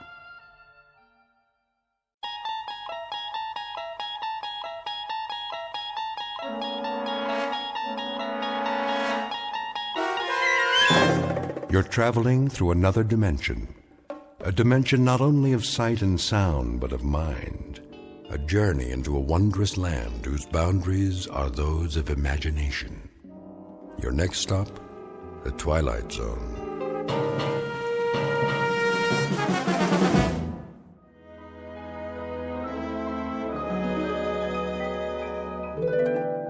All right, ladies and gentlemen, let's begin with the field reports. Who wants to go first? I will, sir. Proceed. I don't want to spend all eternity on this. Yes, sir. First up is Angel First Class Scott Cousins. Assignment, Orion. Project, Evening Miracles. Job rating, excellent. Good man. Real stuff. Next. I have a report on Angel's second class William Allen. Assignment Beetlejuice, Project Planet Rotation and Weather. Job rating, excellent. That's his third good rating this month. Recommend him for promotion to first class. I concur, Chief. Right on down the line. Miracle-wise, he's done tremendous things. First class it shall be. Moving on. Cranston? Yes, sir? Well, how about the occupied planets? How about them? Oh, I'd say solid results all the way down the line, Chief. With the possible exception. With the possible exception of what? Apprentice Angel Harmon Cavander, sir. What's his assignment? Earth. Earth? It's the dinky one, sir. In the solar system, the third planet from the sun. Oh, yes, that's the noisy one with all the trouble spots. And so who did you send down there? Cavander? Yes, sir, I'm afraid so. You'll forgive me, Cranston, but there's a question of judgment here. The last time you sent Harmon Cavander out on a project, we lost 3 planets, and it took 1,000 years to repair the damage. May I ask why we're still using that man? He means well, sir, and he's the oldest angel we have. By the laws of seniority, he has first rights to any assignment that'll win him his wings. It'll be a cold day in the other place when Harmon Cavander wins his wings. The man is an idiot. I hate to do this, but, well, I think it's time for reclassification. Oh, no. Forgive me, sir, but we haven't had a reclassification of an angel in at least an eon. this will most likely, well, destroy poor Cavender's spirit. Destroy his spirit, eh? And what has he done to our morale? Not to mention the Miracles Bureau, the solar systems, and the whole concept of natural and unnatural laws. Why, the man is incorrigible. His last project on Earth, do you recall it? Well, he was supposed to be working on a magic elixir, which would benefit the people of the planet. That's right. And after he went missing for 113 years, what did that elixir turn out to be? Gin. 113 years, and there he sat, an apprentice angel with the power of miracles, the prerogatives of a celestial entity, the acquired wisdom of 1 billion eons. And what is his accomplishment? The repeal of prohibition. With your permission, Chief. What? What's your recommendation now? That man won't win his wings, no matter the time, the place, the circumstances. With the Chief's permission, I could assign him to a very minor project. I mean, put him on an individual case, a relatively unimportant one. Like what? One of the Class D problems. You know, Chief, as we've done on occasion. Pick out one Earth inhabitant who seems unable to function without some kind of heavenly aid. Have you someone in mind? We could find such a person. Where? How about that one? Down there. Orient me. My eyes aren't what they used to be. Grep, Agnes, age 26. Habitat, New York City. Unable to hold a position, constantly in debt. Accident prone, somewhat discombobulated. Any change there would be a marked improvement. How right you are. But apprentice angel Harmon Cavander? The girl needs help, not more trouble. We could give it a try, sir. Well, let's see what he has to say for himself. Summon him at once. Yes, sir. Right away, sir. Submitted for your approval the case of one Miss Agnes Grep, whom we are about to meet up close and personal. As you will soon see, she was put on Earth with 2 left feet, an overabundance of thumbs, and a propensity for falling down manholes. In a moment, she will be up to her jaw in miracles, wrought by an apprentice angel named Harmon Cavander, who is intent on winning his wings. And though it's a fact that both of them should have stood in bed, they are about to tempt all the fates by moving into some particularly tricky territory known only as the Twilight Zone. And now, The Twilight Zone and our story, Cavander Is Coming, starring Andrea Evans with Stacy Keach as your narrator.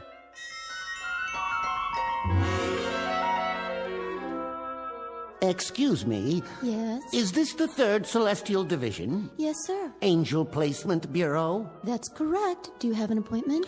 Yes, I'm looking for a Mr. Henry Polk. Our supervisor. And you are? Cavander. Harmon Cavander. Ah, yes. We've been expecting you. Go right in. Thank you.